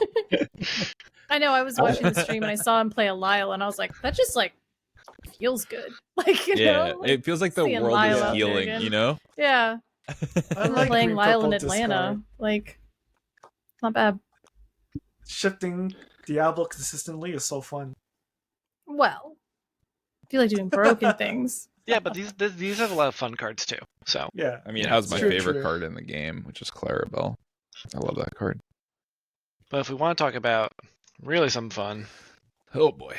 Dude, expect to see this at your set champs. I'll say that. oh yeah, 100%. Oh yeah. And expect them to brick heavily. How many We We talked people's- about Cobra's many- going to unbrick them, and then they'll just have no cards. Doesn't this just I- lose to green steel or discard in general? So Yeah. I know that he said that he built it to beat Blurple and he built it to beat other Amethyst. Yeah. Like, Yeah. you know, and Yeah. other than that, it's like, we just didn't think that Amber Steel would make it far enough to knock him out. Yeah. Yeah, he didn't play against another steel deck the whole event, right? I believe. Is that what the just run get was? lucky. Yeah. He went 403 in Swiss into top 16, and then he got another 4-0 in top 16. I mean, Okay. Yeah. I mean, yeah. If your goal is to dodge steel, good luck. I just don't think that's what set champs will be. Well, no, not set champs, but I think like for the room that he was in, that's exactly what happened. Oh yeah, sure. Yeah. There's a lot of card removal, right? So for Big Jafar. Yeah. I mean, this was something. So the lamp. So I guess basically it was like his line of thinking. He said, "Play a fair game at the beginning, then set up for Jafar and get to 13 lore, and then just win the game." Yeah. Mm-hmm. Yeah. I think that sounds about right. Yeah, I mean we've been pretty high on the new Jafar, the crab Jafar. Yeah. As a group, and that enables you to hang into games, especially some Jafar on Jafar crabbing to kill some evasive things. Yeah, and the only cards in the game that are like really efficient at removing these two Jafars that he's playing are steel. Yeah, and like if you are playing against a red deck, this is unwinnable for red blue. They have to prep. They have to prep a 3/2, a random 3/2, so they don't get shifted on the next turn. You mean green steel, right? Because it's Bruno and Zeus, right? Probably. But like the removal. Well, I mean, removal like Bruno you think like Strength and Zeus are the only two that can handle Strength and Jafar? Storm. Okay. So like if you're playing against red purple, or if you're playing against blurple, I don't. Gotcha. There's not good answers to either Jafar on the right turn. Oh, to the small Jafars. Yes, to the small like Jafars. Teeth and Ambition, sure, but like When's the last time Teeth and Ambition has been in the sleeve? That reminds me of my opponent who Teeth and Ambitioned his own character dead to take out my 1/2 Diablo that didn't shift yet, and you could have just waited. Yeah. Well, dear. He was scared of Ursula. But this card should do well against it. Yeah, but I don't even think like Bruno is a particularly good answer to an unshifted Jafar, right? Like you're trading a premium removal for a, Yeah, but not like for a random 3/2. Right? I don't understand why this is good against Blurple. So Blurple, there's two things, right? Blurple dies to steel normally, right? Yeah, but this isn't really steel. So this has 6 songs. An early wheel would probably just brick, or would. There's only 3 wheels though. Sure, but you don't need to like. How does Blurple deal with like half those cards? Man? Yeah, like they're all 3 attack, right? So like everything is trading early on, and like sure you could put a genie down, but like they're just gonna go quicker than you. The deck will always go quicker than you. Yeah, so if you have like a small Jafar, a genie, and like a big hood or something, which one do you deal with as Blurple? And you can't Hades anything in this deck because you're just if they go, you just ramp them to the big Jafar and keep moving. Yeah. So if he goes like Bog into Smee, and I'm on the play, and I play a genie against his Smee, then he quests his Smee, and I kill it with my genie, and then next turn I Bell kill whatever he plays next. Sure. That feels pretty good. A smart player would also probably never turn sideways into Blurple because this deck probably never needs to turn sideways as it's just building up, right? Yeah, but then that defeats the point. You said that they can and the get ahead early, does right? get rid of things. Yeah. By the way, the lamp actually has some decent synergy. That's on it, I think. Sleeve it up, battle some games. But that's true. I could do that. Yeah, we could do that. I'd like to see how this overall though. I'm not like incredibly threatened by this because there's not a Cindy in it. This deck is complex, where Blurple can fight because you can. Especially if you're playing Blurple, you weren't ready for this deck at that tournament. Are you kidding me? Yeah, for sure. Did you run reps into this? Okay, that is true. If you see Purple Steel, you see Bog and Diablo, you're like, okay, cool, whatever. You see Smee, I'm like, okay, yep, I expect this Pete. And then all of a sudden there's like a Crab Jafar, and then they shift wheel you. You're probably like, oh, like if this somehow becomes meta, I'm sure JDR will figure it out. So he's already on it. No, JDR, I asked him for this. Yeah. But Color, you casted this event, right? I did not. Nope. Oh, that was you did not. JDZ and that was- Dan. Yeah. And you Dan. did Mr. Uncrustable. the other event, right, Kurt? That Did was you cast something this weekend? I did not. Okay. No, I did got the it. no, it was the Put it ICL. over, did ICL. on Friday. That's what it Yeah. was. All right. I was like, cool. I remember Saved. talking about cards. It was a amber emerald mirror, and I just sat there like, I don't know what these cards do. Oh yeah, it's dogs. That was dogs versus discard, right? Yeah. That's crazy.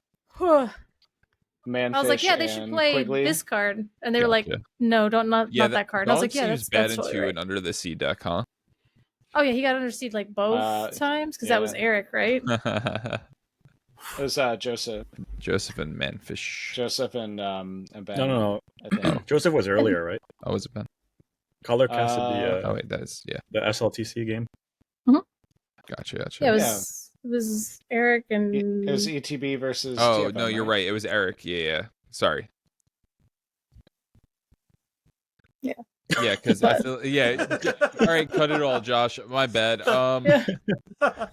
Okay. But Oh right, yeah. dude, did you guys? wasn't did we ETB, it react was to the us. JDZ one shot Uncrustable? If I Dude, show I saw that, it live. It was will it- bananas. will that come across if I show that? If I share didn't my check screen? the Twitch chat reaction, but I should do that. That's crazy, by the way. And It so just disappeared. Because into him. he did it, and then he did it like 4 more times. Because I'm pretty Wait, sure somebody he like ate Uber 4 Eats more? him, like because they Yeah, were box of starving. Uncrustables. Yeah, box like of it. so Bro Hamilton brought Uncrustables, and then at some point they were sitting there and they all broke for lunch, and Bro Hamilton walked by and had like, oh, did you guys need food? And he's like, yeah. Oh wait, sorry. Oh here my we go. god, dude. It's just gone. It's just I know. gone. That's And just then he gone. cracks a Diet Dr. Pepper and washes it down. I was like, somebody get this manager. Oh, never mind, he has one. He did it with a Slim Jim too. I He didn't see took the Slim A Jim yet. Slim Jim and housed it in one Yeah, bite. that man can house snack foods. I was like, oh my Joey god. Chestnut, And you and better watch out, Joey Chestnut. Wait, Dan looks over him and he's like, what was that? He's like, just ball it up and I don't remember. He's like, ball it up and throw it back or something like that. It was just like, and like how are you not dead right? And he was talking with an entire Slim Jim in his mouth. oh my god. It was So it was nuts. Phil was like, I didn't see this yet, so I showed Judge Phil, and he said, "Yeah, I do that all the time." I'm like, what? What am I missing out on? Like I said, I eat mine like half frozen, biting, and I was like, that would be like an airway obstruction, Dude, I'm I going to died. the hospital. Yeah, right? I was like, just one biting a whole uncrustable. Wait, and it was like peanut butter and honey. It wasn't like peanut butter and jelly. Like there was honey in the middle of that. Like that is not a viscosity that you need to be like just like a fucking 3 tablespoons of peanut butter and like a tablespoon of honey with like a bunch of bread. Speaking of eating too much food, Boomy, Nope. how was Meat Yeah. Fest? Meat Fest was fantastic. Not J-Bomb- knowing the context, it sounds so wrong. Mega We Mega should- Meat Man Day, I think is what J Bomb and his friends call it. I like Meat Fest better. Okay, Mega rebranding. Man Meat Day? No. No, don't like what that. we're Mega going with. Mega Meat Man Day. It sounds like sounds- MAGA, it sounds but worse. meats, like make meats great again. I don't know. No, it didn't seem to have that kind of Context. feel to it. No, I'm sorry. So what was your favorite dish? And you didn't have a heart attack, luckily. You were afraid of this. I was afraid of it. J-Bomb was wearing his Fitbit or smartwatch or whatever that told him his resting heart rate was 110 throughout most of the day. J-Bomb's dad Working made those meats. this. Yeah, J-Bomb's dad made this absolutely fantastic prime rib that he got. That is normally $20 a pound. He got it on sale for $7 a pound. Oh, baby. I heard him tell that to 3 different people in the distance. So he was really, really proud of that deal, and he cooked a mean prime rib. Dad bomb. Dad bomb. I drank a Keystone Light through a meat straw, and that was one of All the right. worst things I've Can experienced. you explain to me? All right, for somebody who doesn't know what a It meat looks like straw part is, bear. can we explain does what look a like a bear meat straw claw. is? So I tried to ask the fella who brought these. It's like a holdout, but they're Slim they're Jim. basically Slim Jims with a hole in them. Yeah. And I wasn't sure if this is a person who has like a Slim Jim core at home, and he like got a pack of Slim Jims. Or he took like a power and drill poured and them just out. kind of like all of them before he came. But basically, it's a Slim Jim with a hole in it. Oh baby, There you go. There it is. I don't recommend this. It was awful. It sounds like the Keystone itself. It sounds Honestly, it's probably The the Keystone alone honestly. actually sounds terrible. No, for sure. no, it's not. It wasn't the Keystone that made the experience. first what it time was. Keystone's ever had that happen about them. Wait. All right. I powered through. I could have taken the meat straw out at any time and avoided some suffering, but I chose not to do that for reasons I'm not fully aware of. But we're also grown men in this household. What was Keystone on the menu? Like, did you know going into this that there would be Keystone Light? I didn't really know what to expect. There was Keystone Light. Somebody brought some craft beers. There was some Busch. There was some Chicago flavored different, man. some pink lemonade beer, Natty Light, that I didn't. Oh, dude, I would have went that I didn't try. It was a good time, you know. We're getting trash. You might as well lay it all out, right? Yeah, I don't Lights think to too the many face. people got too trashed. Nice. Yeah, There you was got enough me. it was a room for good the time. alcohol. You guys had eaten entirely too much. It was so much meat. You showed the dinosaur ribs. We didn't talk about the dinosaur ribs, but like you don't really get the scale. You don't really get the scale of those things. But if there were bananas in the picture, it'd be like three or four lined up end to end, and that's about how long that rack of ribs was. Yeah. Wow. Huh. Yeah. J-Bomb cooked those and just fell apart. So we need a meat party at the next DLC. Yeah. Yeah. I don't know. Boomy's cardiologist might not allow that. One meat party a year. Yeah, probably. It got to be so. J-Bomb was talking about this, and he's like, "Yeah, the party's from 8 a.m. until midnight." What time did you leave? I got there at about 10:30, and I left at about 9:45. Wow, you stayed pretty late. That's almost 12. Yeah, right? I was having a great time, and the meat was plentiful. It wasn't gone. That's true. That's true. Once you do eat the food, there is less incentive to stay at a party. Yeah, you could just walk over to the kitchen island and grab a handful of meat, basically for the entire day. All right, now my final question regarding meat party, how is J-Bomb as a host? Because like I feel like was he like just slinging them back as well? Because he was pretty stressed about his meats going well, but he was up all night the night before cooking the meat. So he put the ribs on the smoker at like 10 p.m. and he couldn't sleep because he was worried about his house burning down if his grill caught on fire. So he was running on no sleep. He was running on. I mean, he was meat powered that day. Yeah, fueled by meat. Fueled by meat. And he didn't fall asleep or pass out at all. So props to him. Props to him. All right. He was a good host. He made sure I always had a drink in my hand. All right. And a piece of meat in the other hand. So. And if you like, comment, subscribe, we're giving away one trip to Meat Fest next year. And one copy of Super Meat Boy. Pete, you put up your list here. Yeah, I forgot. I won a one thing this weekend. Yeah, good. So, congrats. That's what I did. Was there meat involved? I made this. No. Yeah, well, I mean, I had like a meat sandwich during the break. Oh, that's good. All right, good enough. mini meat fest. But this is pretty much like stock JDRR, but I just tweaked it a little bit to combat a little bit more steel and potentially purple in the local meta. So Hypnotic Strength went up on Bells. I regretted going down to 3 Gastons because there was one game that I needed to see him and I never saw him. So Gaston is so good right now. Yeah. Did you end up running into a lot of purple where the Hypnotic Strength like actually came in handy? I guess like Iagos and stuff. Nope. Nope. It was, Yeah, okay. No, So I was it waiting to was- hear about this hypnotic strength, and So I had a Blurple mirror where I don't know what my opponent was. He had a lot of different types of cards in his list, so it wasn't stock. So I don't know what the counts were fully, but he would ink Iago and not play it, but he would instead play like Tala. So he was doing more like he was valuing card replacement more than just threats. So my Hypnotic Strength didn't do anything against that one. Then I played RP Evases in the finals, but I think I saw his Iago maybe once, and then I just didn't see one of my Hypnotic Strength. So my Hypnotic Strength never killed an Iago the entire day. It did help me trade once or twice, and then it was ink. Nice. All right. Thumbs up for being ink. That's just a land in That- your deck. That's cool. Yeah. yeah. I think that is. It's the Sorry, go definition ahead, of a tech card, though, right? You know, Yeah, Yeah. and that's the thing. Yeah. It's a tech card, right?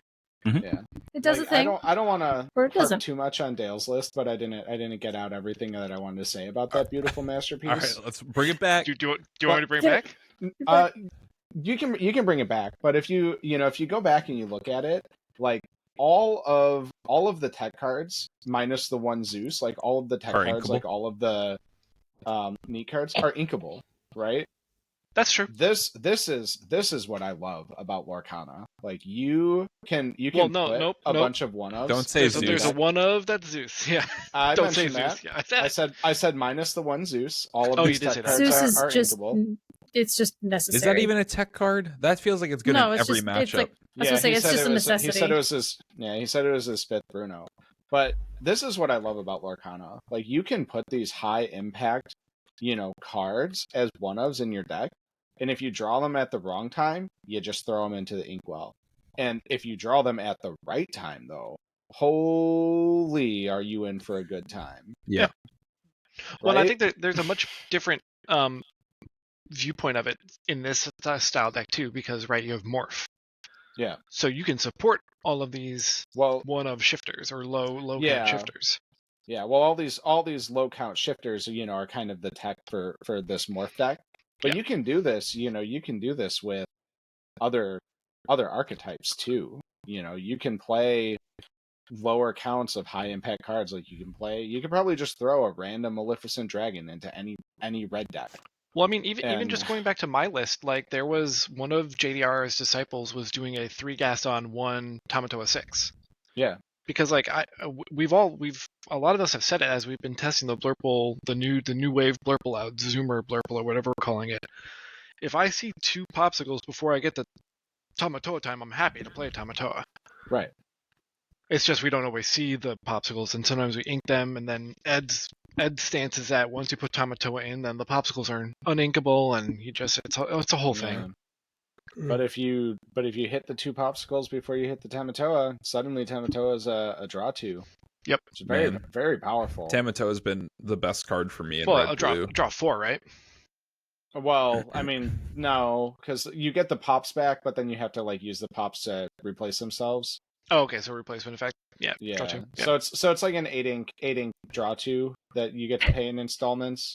You pay But- some Well, you could- installments. Not That's bad. still, You but could- that's you could do still one of them for very free. good. I Yeah. was gonna say that's Yeah, not bad. I mean, yeah, but the way, but it's just like the way the game functions. Like that's not a bad thing to do So Yeah. just like You know. Finders Keepers is more efficient in that regard. for drawing cards. Well, yeah, and I Finders- mean Finders Keepers doesn't quest for 2. it doesn't quest for 2. No, so you're giving that. So you're giving consistency of card draw up for less lore. Yeah. But yeah, I mean, like if they printed Yeah, a card, manner, like so. imagine if they printed a card that was just straight up 6 ink 4/5/2. When you play it, draw 2 cards. It'd be one of the best cards in the game, right? Yeah, Mhm. I mean, of course. I mean, if a card says draw a card on it, I'm in. So Yeah. Same. That's why I love purple. Me too. That's why I like Yeah. Diablo. Oh, that's cheating. Go away. I'm drawing my cards myself. Go away. yeah. I got I addicted heard you draw like cards with to my draw cards. Oh boy. Oh, he's enchanted though. I always I give it a know. pass to an enchanted. Yeah. I This got one- addicted to drawing 7 in Las Vegas, and now I can't stop. some people draw 8. Yeah, I know Yeah, someone some- else in Vegas who got addicted to drawing cards.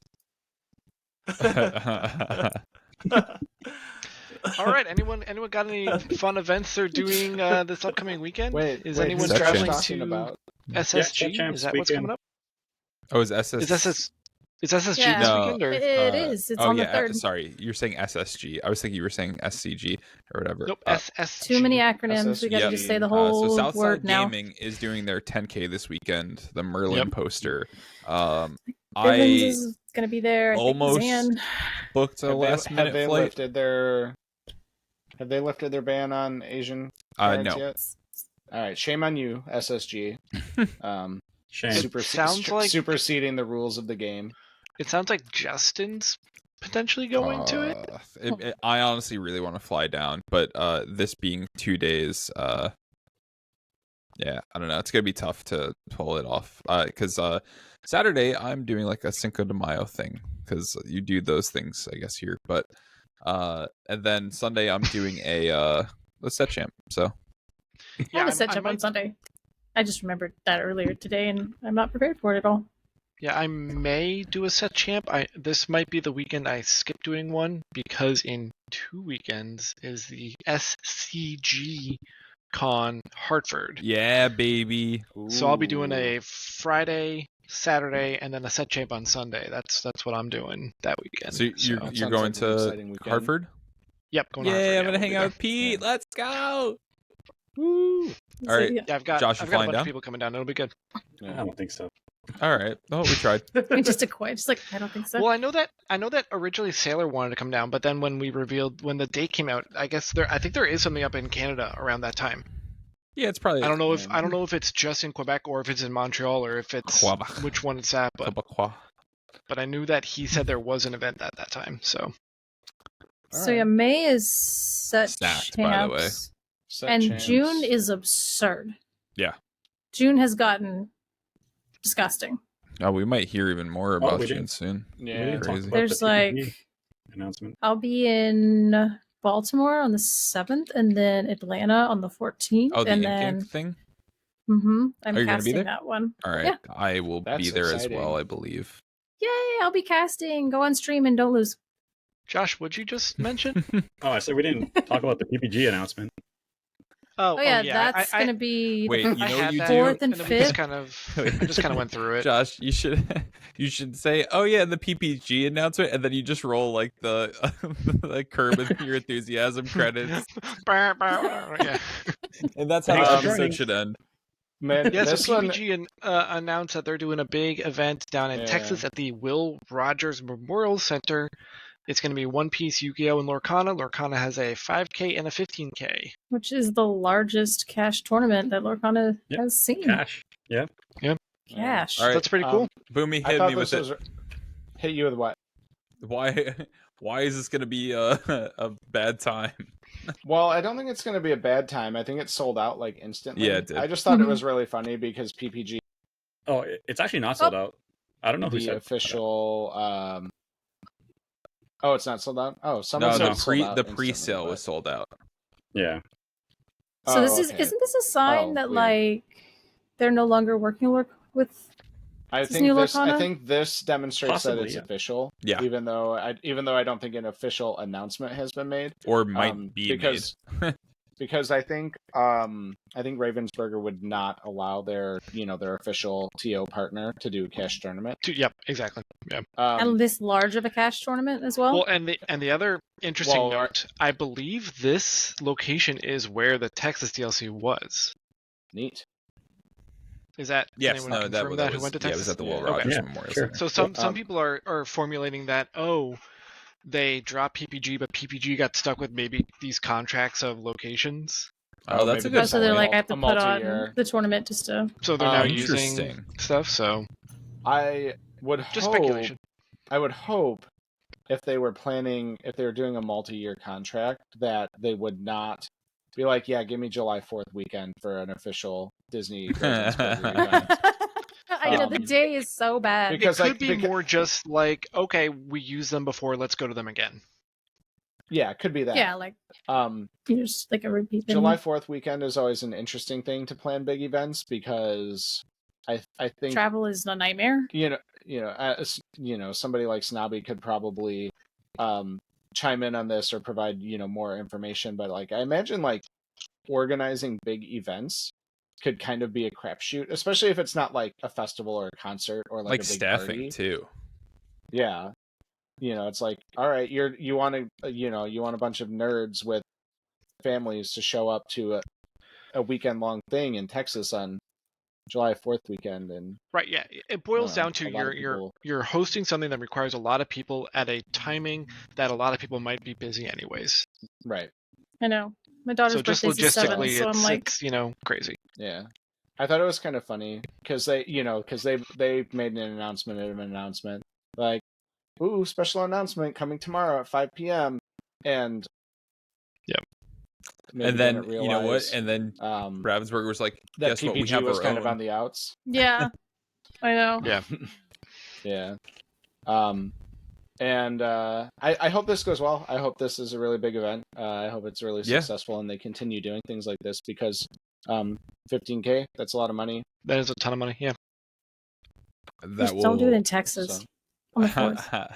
And not in July. I think I don't know if I've hit middle of Texas in July. I'm sweating just thinking about it. I've hit the old age point where I really don't want to fly somewhere to like further west for events. I'll fly north and south, but I don't know if I want to fly west for events. Like going across. I mean, if I'm going to go west, I want to go all the way. Like, I'll go to Seattle. I'll go to California. Oh, yeah, I'll go to Seattle. You know what I mean? Like, I'll do all that. But, like, don't make me go to the middle of the country. Sorry, everybody. If I want to go to the middle of the country, have it in Denver. No. I'll go to Denver. Yeah. Denver, that's a good one. Denver's not the middle of the country. Montana. Is it? No, that's like the middle-ish, the big chunk in the middle. There's Florida and California, and then all that other stuff in the middle. All right, wait. Pause for a second. You have the East Coast. You have the East Coast states and the West Coast states, and literally everything in between. Guys, we're being very rude to our Canadian friends here that are like, you guys have a middle of your country? That's crazy. What's the middle of Canada? That's Dylan. All right. Yep. Is it?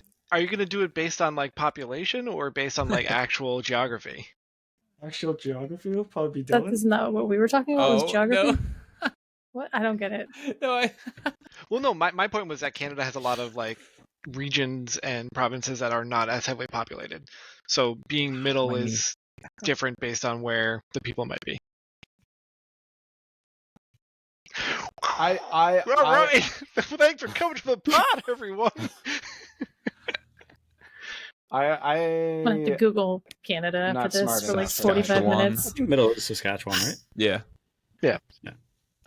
I knew the answer, but I just wanted to like see if you wanted to chime in because we were talking. Yeah. All right. Cool. I would say like Winnipeg, right? All right, and the geography quiz will be down in the comments. All right. Yeah. That's what I was like. Like, I don't like that I didn't know stuff, so that'll be how I go to bed tonight. All I know is we need more East Coast big events. Yes. Yes, I agree. I agree. New York City. Let's go. We need more Midwest. Please, so I can just take the train. I know, right? I liked. Like, put some I down. like having a DLC. Yeah, I mean, a lot of the big from my events have house. been what, like Up in Georgia, Atlanta. Florida, and Texas, right? We're almost guaranteed to Florida. always have a Georgia event, though. Well, yeah, I like literally just almost complained about not getting them, and they're about to do one at mine. Yeah, Charlie's. I live in Florida. I'm fine. Yeah. I was like, what's in here? Charlie's and SSG are consistently putting on big events. Yep. Yeah. World Class put on a big event in the Midwest. Oh, right, they did that double 5K. Yep. Yeah. So that's good. We blame Jane Bomb. I'm happy that the third-party events have gotten bigger and good turnouts and things like that. So it's keeping the game alive. And hopefully May 6th, we find out more ways to keep the game alive. My LGS has already has already put on their books and schedule, not known to the public but known to themselves, their 1K for the next set. So yeah, that's awesome. And again, this was the first one that they'd done. They had only done small little winner boxes, so it's good to see some It's of the growing. stores, realizing that the players are here, they want to play. Let's get some stuff. I know Ink has they've got their next one coming up I for was the just next saying set. that's where they asked me to come out to cast, and I was like, oh, That's like awesome. like in person? Like you want me to like be there? Okay.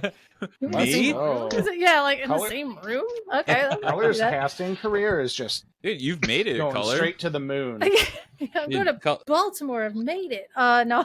Color, how do you feel about how do you feel? Wait, peace laugh. I was gonna ask you how you felt about Old Bay, but he's left. That's funny, dude. Hell yeah. Baltimore, I've made it. Yeah, no, I didn't. No, it's Good morning, Baltimore. No say- Hairspray fans. Okay. No, I love that. I love that movie. Yeah, I got you. But yeah, no, it's pretty cool, and I think that like I don't know, I like all of the events like we were talking about, like all of the stores getting together and like and kind of keeping the game alive in this interim, because I feel like I feel like what happened in that lull is they realized the potential of this game, and also we were telling them about the potential of this game, so they took this entire kind of like hiatus to just restructure from everything, and so going forward it has to be like several year game plan to continuously make this like something huge, as if maybe like Magic the Gathering or even further. Can I ask this to like the or to the like Magic folks, I guess, of this room? Like, so does Magic have good turnouts for like a 5K or something like that? Like, I know obviously like SCG and stuff like that, they have events, but like I feel like Lorcana having like 150 person turnouts to some random spot in Arkansas is pretty good.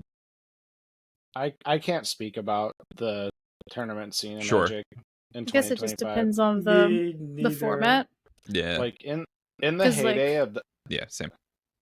I was gonna say in like the heyday standard of is not like as much, right? I don't know. It's I usually think, like, standards vary online, but like modern for a bit, and then modern got kind of broken, and then but I know like the Pro Tour, like that's still sure. But that's and you have to work up to the Pro Tour throughout the year, so it's like kind of incentivizes you to continuously go. Yeah. In the heyday of the Star City events, like tournament series, they would get a ton of people showing up to those all over the country. Yeah, and I have to imagine And that those there's were good like turnouts. 5Ks and 10Ks, but I know like I have going no idea to what it's like now. What is the other one? Not Star City Games. Nerd Rage. Wait, is it? No, is it Star? It's Star City Games. Like those, they'll have the Lorcana like 1 and 2Ks like on the weekend, and then they have like the Magic one, and it's like half of the room. Like yeah. It's, you're like, you here for Lorcana, and the person like spits on you and walks off, and you're like, okay, right, it's fine. I do feel like that stigma of like, oh, you guys are here for Magic? No, we're here playing Lorcana. Like that happened to me a lot. And they were like, what is that game? You're playing that? Like, I feel like that's gone away, luckily. So the stigma of people making fun of Disney card game. I went to go pick up a pre-order one time, and I was like, oh, I have like a couple boxes, and they were like, oh, because I think it was like coinciding with like a Magic release, and I was like, no, for Lorcana, and they're like, isn't that the game that the washed Magic players keep playing? And I was like, just give me my stuff, my dude. Like, just exactly. People are so weird. I was like, why would you say that to me? Like, give me my box. Hate you. Like, yeah, I'm trying to. But that's like the first time I'd ever heard that. But it was like it just like completely caught me off guard, and I was like, no, are people saying that? Like, you know what I mean? Like, I'm a washed Magic player. Yeah. Like, I only ever played Commander. Crap. Like, you know. Oh, you were washed to begin with. Yeah. So yeah, I think but hopefully overall that's going competitive away. scene, from my knowledge, because like my brother still keeps up with Magic, and I used to play Magic somewhat competitive. Because they have poor pricing support, so because of that, the overall game is dying. The competitive wise, and because of that, they shifted to more casual. Yeah, I actually don't know how some of these stores fund some of their prize pools, but we'll probably find that out when the investigations end. I don't know.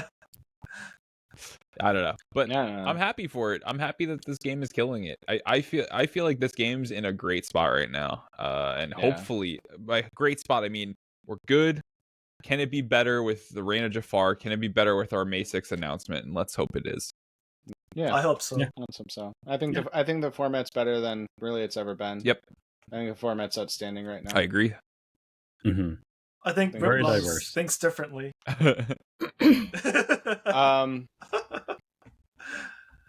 I don't know. Fortisphere had to go.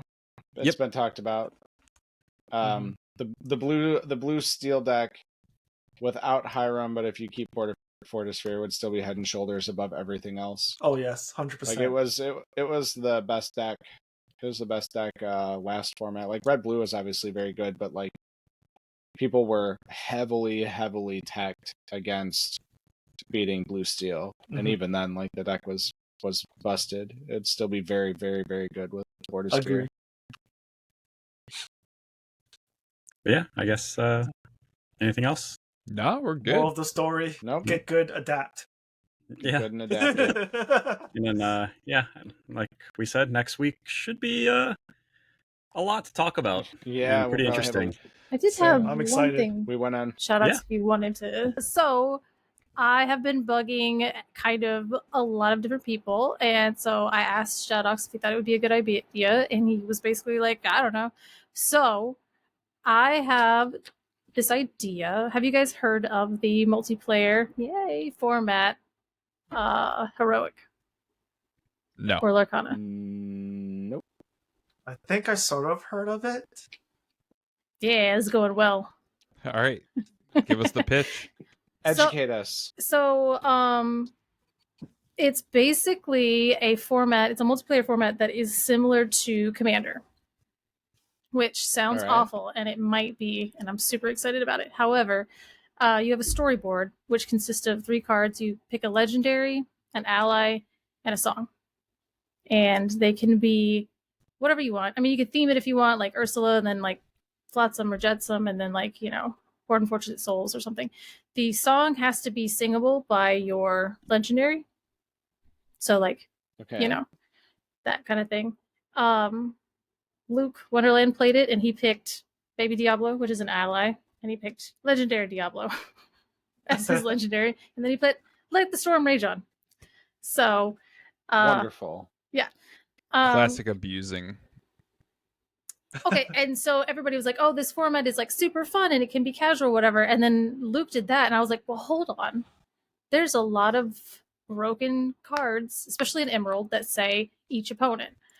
And that kind of got me thinking, I want to do and subject you guys to multiplayer games at least once. Because I think it would be, it's a singleton format, like Commander as well. And so your colors choices are dictated by your storyboard. And you can have up to 3 ink choices in your deck. So legendary, ally, song, and 3 ink choices, singleton format. There is a heroic tax. So once your Diablo gets sniped immediately, because you've just done an insanely powerful thing, you now go put it back in the heroic zone, and it costs 1 extra next time to cast it. And that kind of is cumulative. So the moral of Luke's story was he didn't have a lot of fun, because every time the bird came out, there were 3 people that made sure the bird didn't stay out.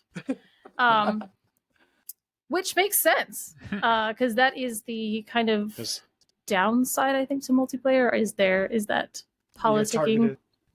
One of my favorite, multiplayer would actually allow for some really cool cards, like Ursula 7 cost from set 1 is like a really cool card, because you would -3 lore, and then you would also draw 3. Like, there's a lot of really cool pack tactics.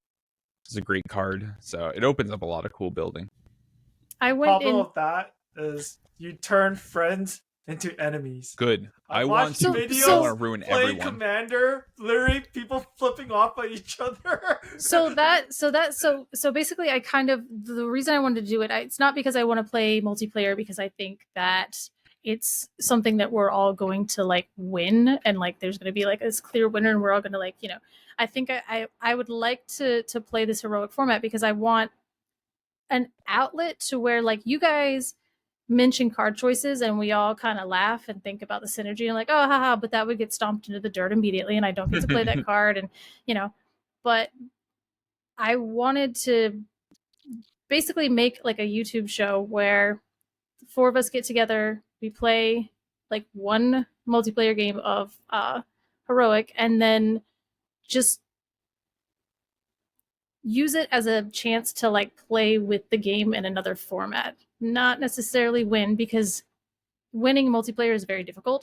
You know, it's not like these are the rules and everybody follows the same rules. It's like who is better at manipulating the rest of the group, and sometimes as competitive players that's not something that we want in the game. You know, like there's already enough variables. Whether you like me more than that dude over there is not what I want to try to win this game.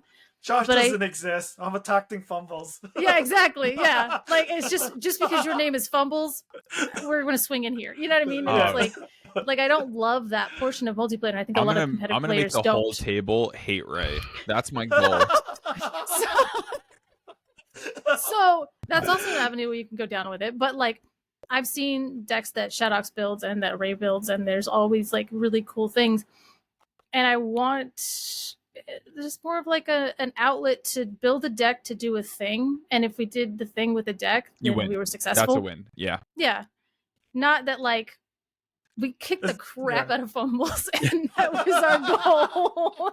And I won a game of multiplayer. It's like, but also like I used Cerulean Gyroscope and I did this, and then this thing happened, and I drew 70 cards. Right? You want to do the thing.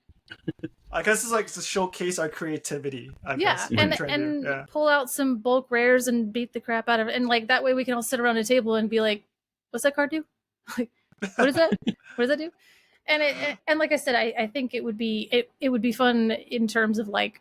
So can we just ban like Bend to My Will though? Like I think honestly, I think the creators of the game, like the fan format, have already banned a whole new world. Like I'm pretty sure that card is already banned. Well, because the game would end if you had 4 people playing wheels. Yeah. Well, it's singleton format, so no, it's singleton. Sure. So are we at 60 cards or 100 cards? 100. 99 Dalmatian, let's go! Wait, and you play so the 3 puppy. Yeah. So the deck that I built a Sapphire, Amethyst, and Ruby deck, and it's like Merlins and I did something so stupid with Ursula's Cauldron and like another thing, and I literally was testing it on Ink Table against a meta deck, and Ink Table is not a person, so they gave me enough space to do a thing. But it was fun because each game that I played, there's 100 cards, so the variance of the deck is insane. It's insane. So there were times where like I didn't pull what I needed to do like the combo that I built the deck to do. There was a game that I won by bouncing the uninkable 3-cost Kakamora 3 turns in a row. Is it also one of each card only? Oh, you go to 30 lore instead of 20. Yeah, one of each card. One of each card, okay. Yeah. 30 lore. I honestly 3 colors. You can do a lot of fun stuff. I also think that's that what I'm saying. There's gonna be a format of Lorcana where 30 lore is actually like a thing, because 20 feels so quick now. So Donald Duck sucks. Donald Duck is like bad. He's the worst. Now Donald Duck is the worst legendary possible. He's banned from nerf to the game. I'm playing him. He's the worst. He's the worst. And I'm just gonna win with the other cards in the deck. The other 97 cards are what you guys got to be scared of. Well, there's something that you win the game at 25 lore. Oh god. So yeah, I mean, it was a really funny thing. I was like, is this good? And I'm like, I don't know if this is good, but I had some of the most fun that I've had with Lorcana just trying to build this kind of ridiculous deck and then testing it out. And it's more like getting a bunch of hyper competitive day 2 qualifying, worlds qualifying people together and being like, see if we just do the thing. Just that silly thing that you were like, would this be funny? But I would like to win, so I'm not going to do it. But like, would this be funny? And kind of see, like you said, like the creativity that comes from that. And then film it and put it on YouTube. I'll be down. All right. I'll be hella down. I'd try it. Plus, well, and that's why I was like, wait, that's why I was like, can I get Dave and Boomy on there? Because just the two of Dave's you gonna be being... reading so many two people cards. complaining the whole time. That's just saying. Well, that's the thing is like, Dave is like there's like Dave's. Sorry, go ahead. Oh no, I was gonna say like that's the thing is like typically in like multiplayer games, especially like a lot of the YouTube videos I've done, like they're like, oh, let's get together and build a themed deck and we can play our Ariels and we can play our Sebastians or whatever. And I'm like, no, I want the people that would never play multiplayer to try this out and be like, how do you feel about it? And then also be like, it's not about winning, it's about fun, and then see if that actually happens. So, Yeah. which I don't think it will. It's gonna be great. I could guarantee you that Dave would not read a single card. He'd say, "Boomy, what does that card do?" We'll just have a counter that every time he Wait, says "Boomy," and with then- that card, I'm Such gonna a be like, good ping, idea. ping. and then I would tell him. I'd tell him what the card does And approximately, what movie it's from. and what movie it's Yeah, from. right. And he wouldn't pay attention. Yeah, see, like He would be like, "Oh, okay," and then like somebody You play it just later. swing He's at like, you I for wasn't two. I wasn't paying attention to what Boomy was saying about that card. with the card too. Yeah, so. And again, it also too, you can only it's a singleton format, so you can only do so many of an effect. It's like, okay, Yeah. so if I put Be Prepared into deck, okay, that's fine. You get one Be Prepared. So what other effect are you going to try to do or put together that's going to get you the same result as I a already Be have Prepared? like such a fun deck idea in my head already. And I that's love what I'm it. saying. I was like, and I think too, because we spend so much time beating our head against the walls for these different tournaments and these 1Ks and these 2s and like worlds and everything, like we kind of sometimes get really bogged down by the fact that our deck might not be performing the way we want that day. Yeah. It's like kind of like a palate cleanser, I guess. Story of my life. You know.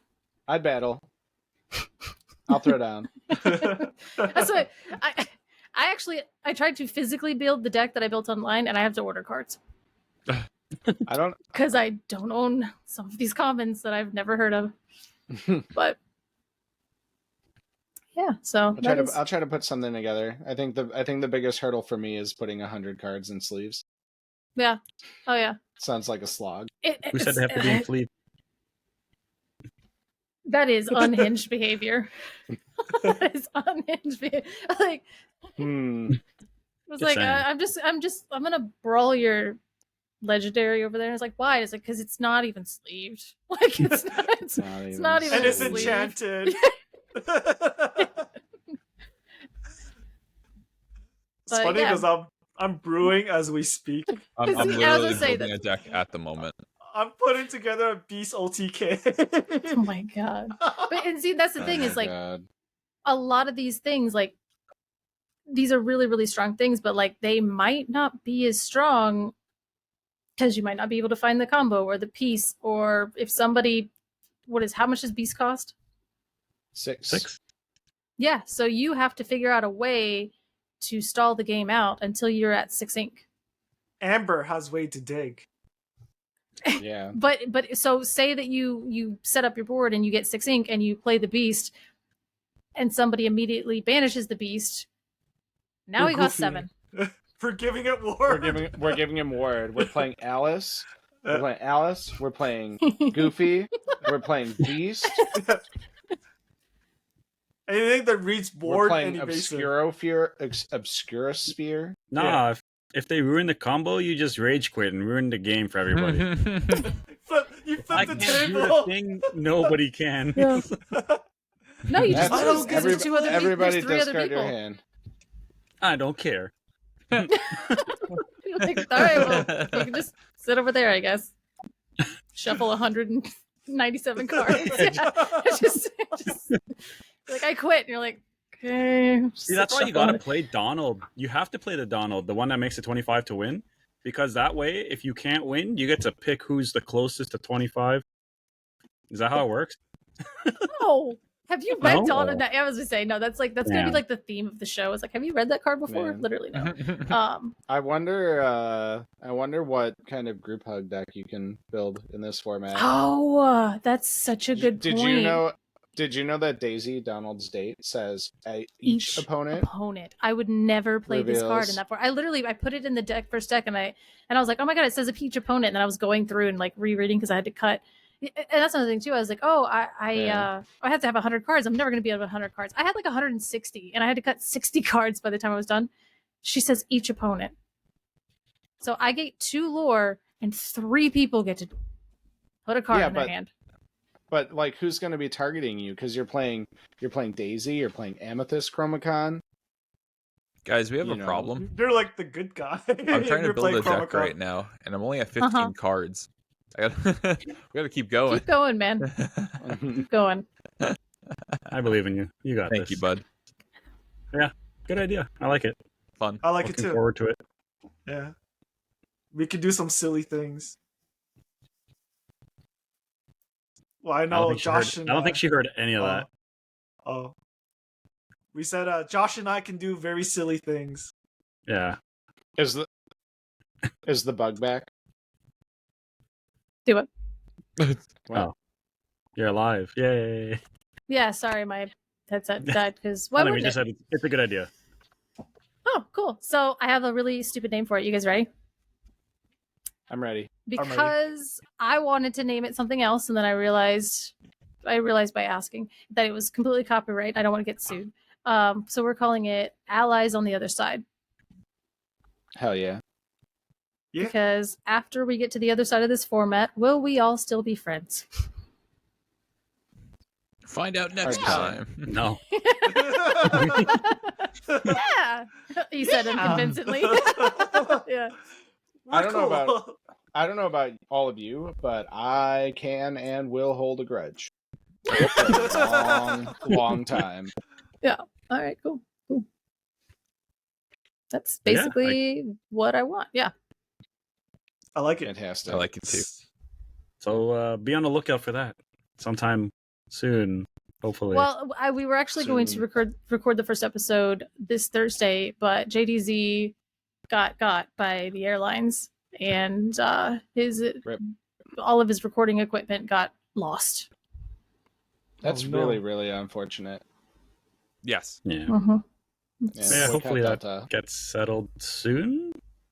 I don't know. Yeah, I mean, it's like, I think Katie made a joke. She's like, next time we see JDZ on stream, he's just gonna have Delta headphones on, having to compensate him for everything. Ugh. But yeah, I guess that's it for tonight's episode. Yeah, again, next Tuesday is probably going to be a big one. I assume we're also going to have a lot of people who want to talk about what's being announced. So be on the lookout for that as well. Yeah, thanks everyone for joining, and have a good one. Bye. Bye-bye. Bye. Bye.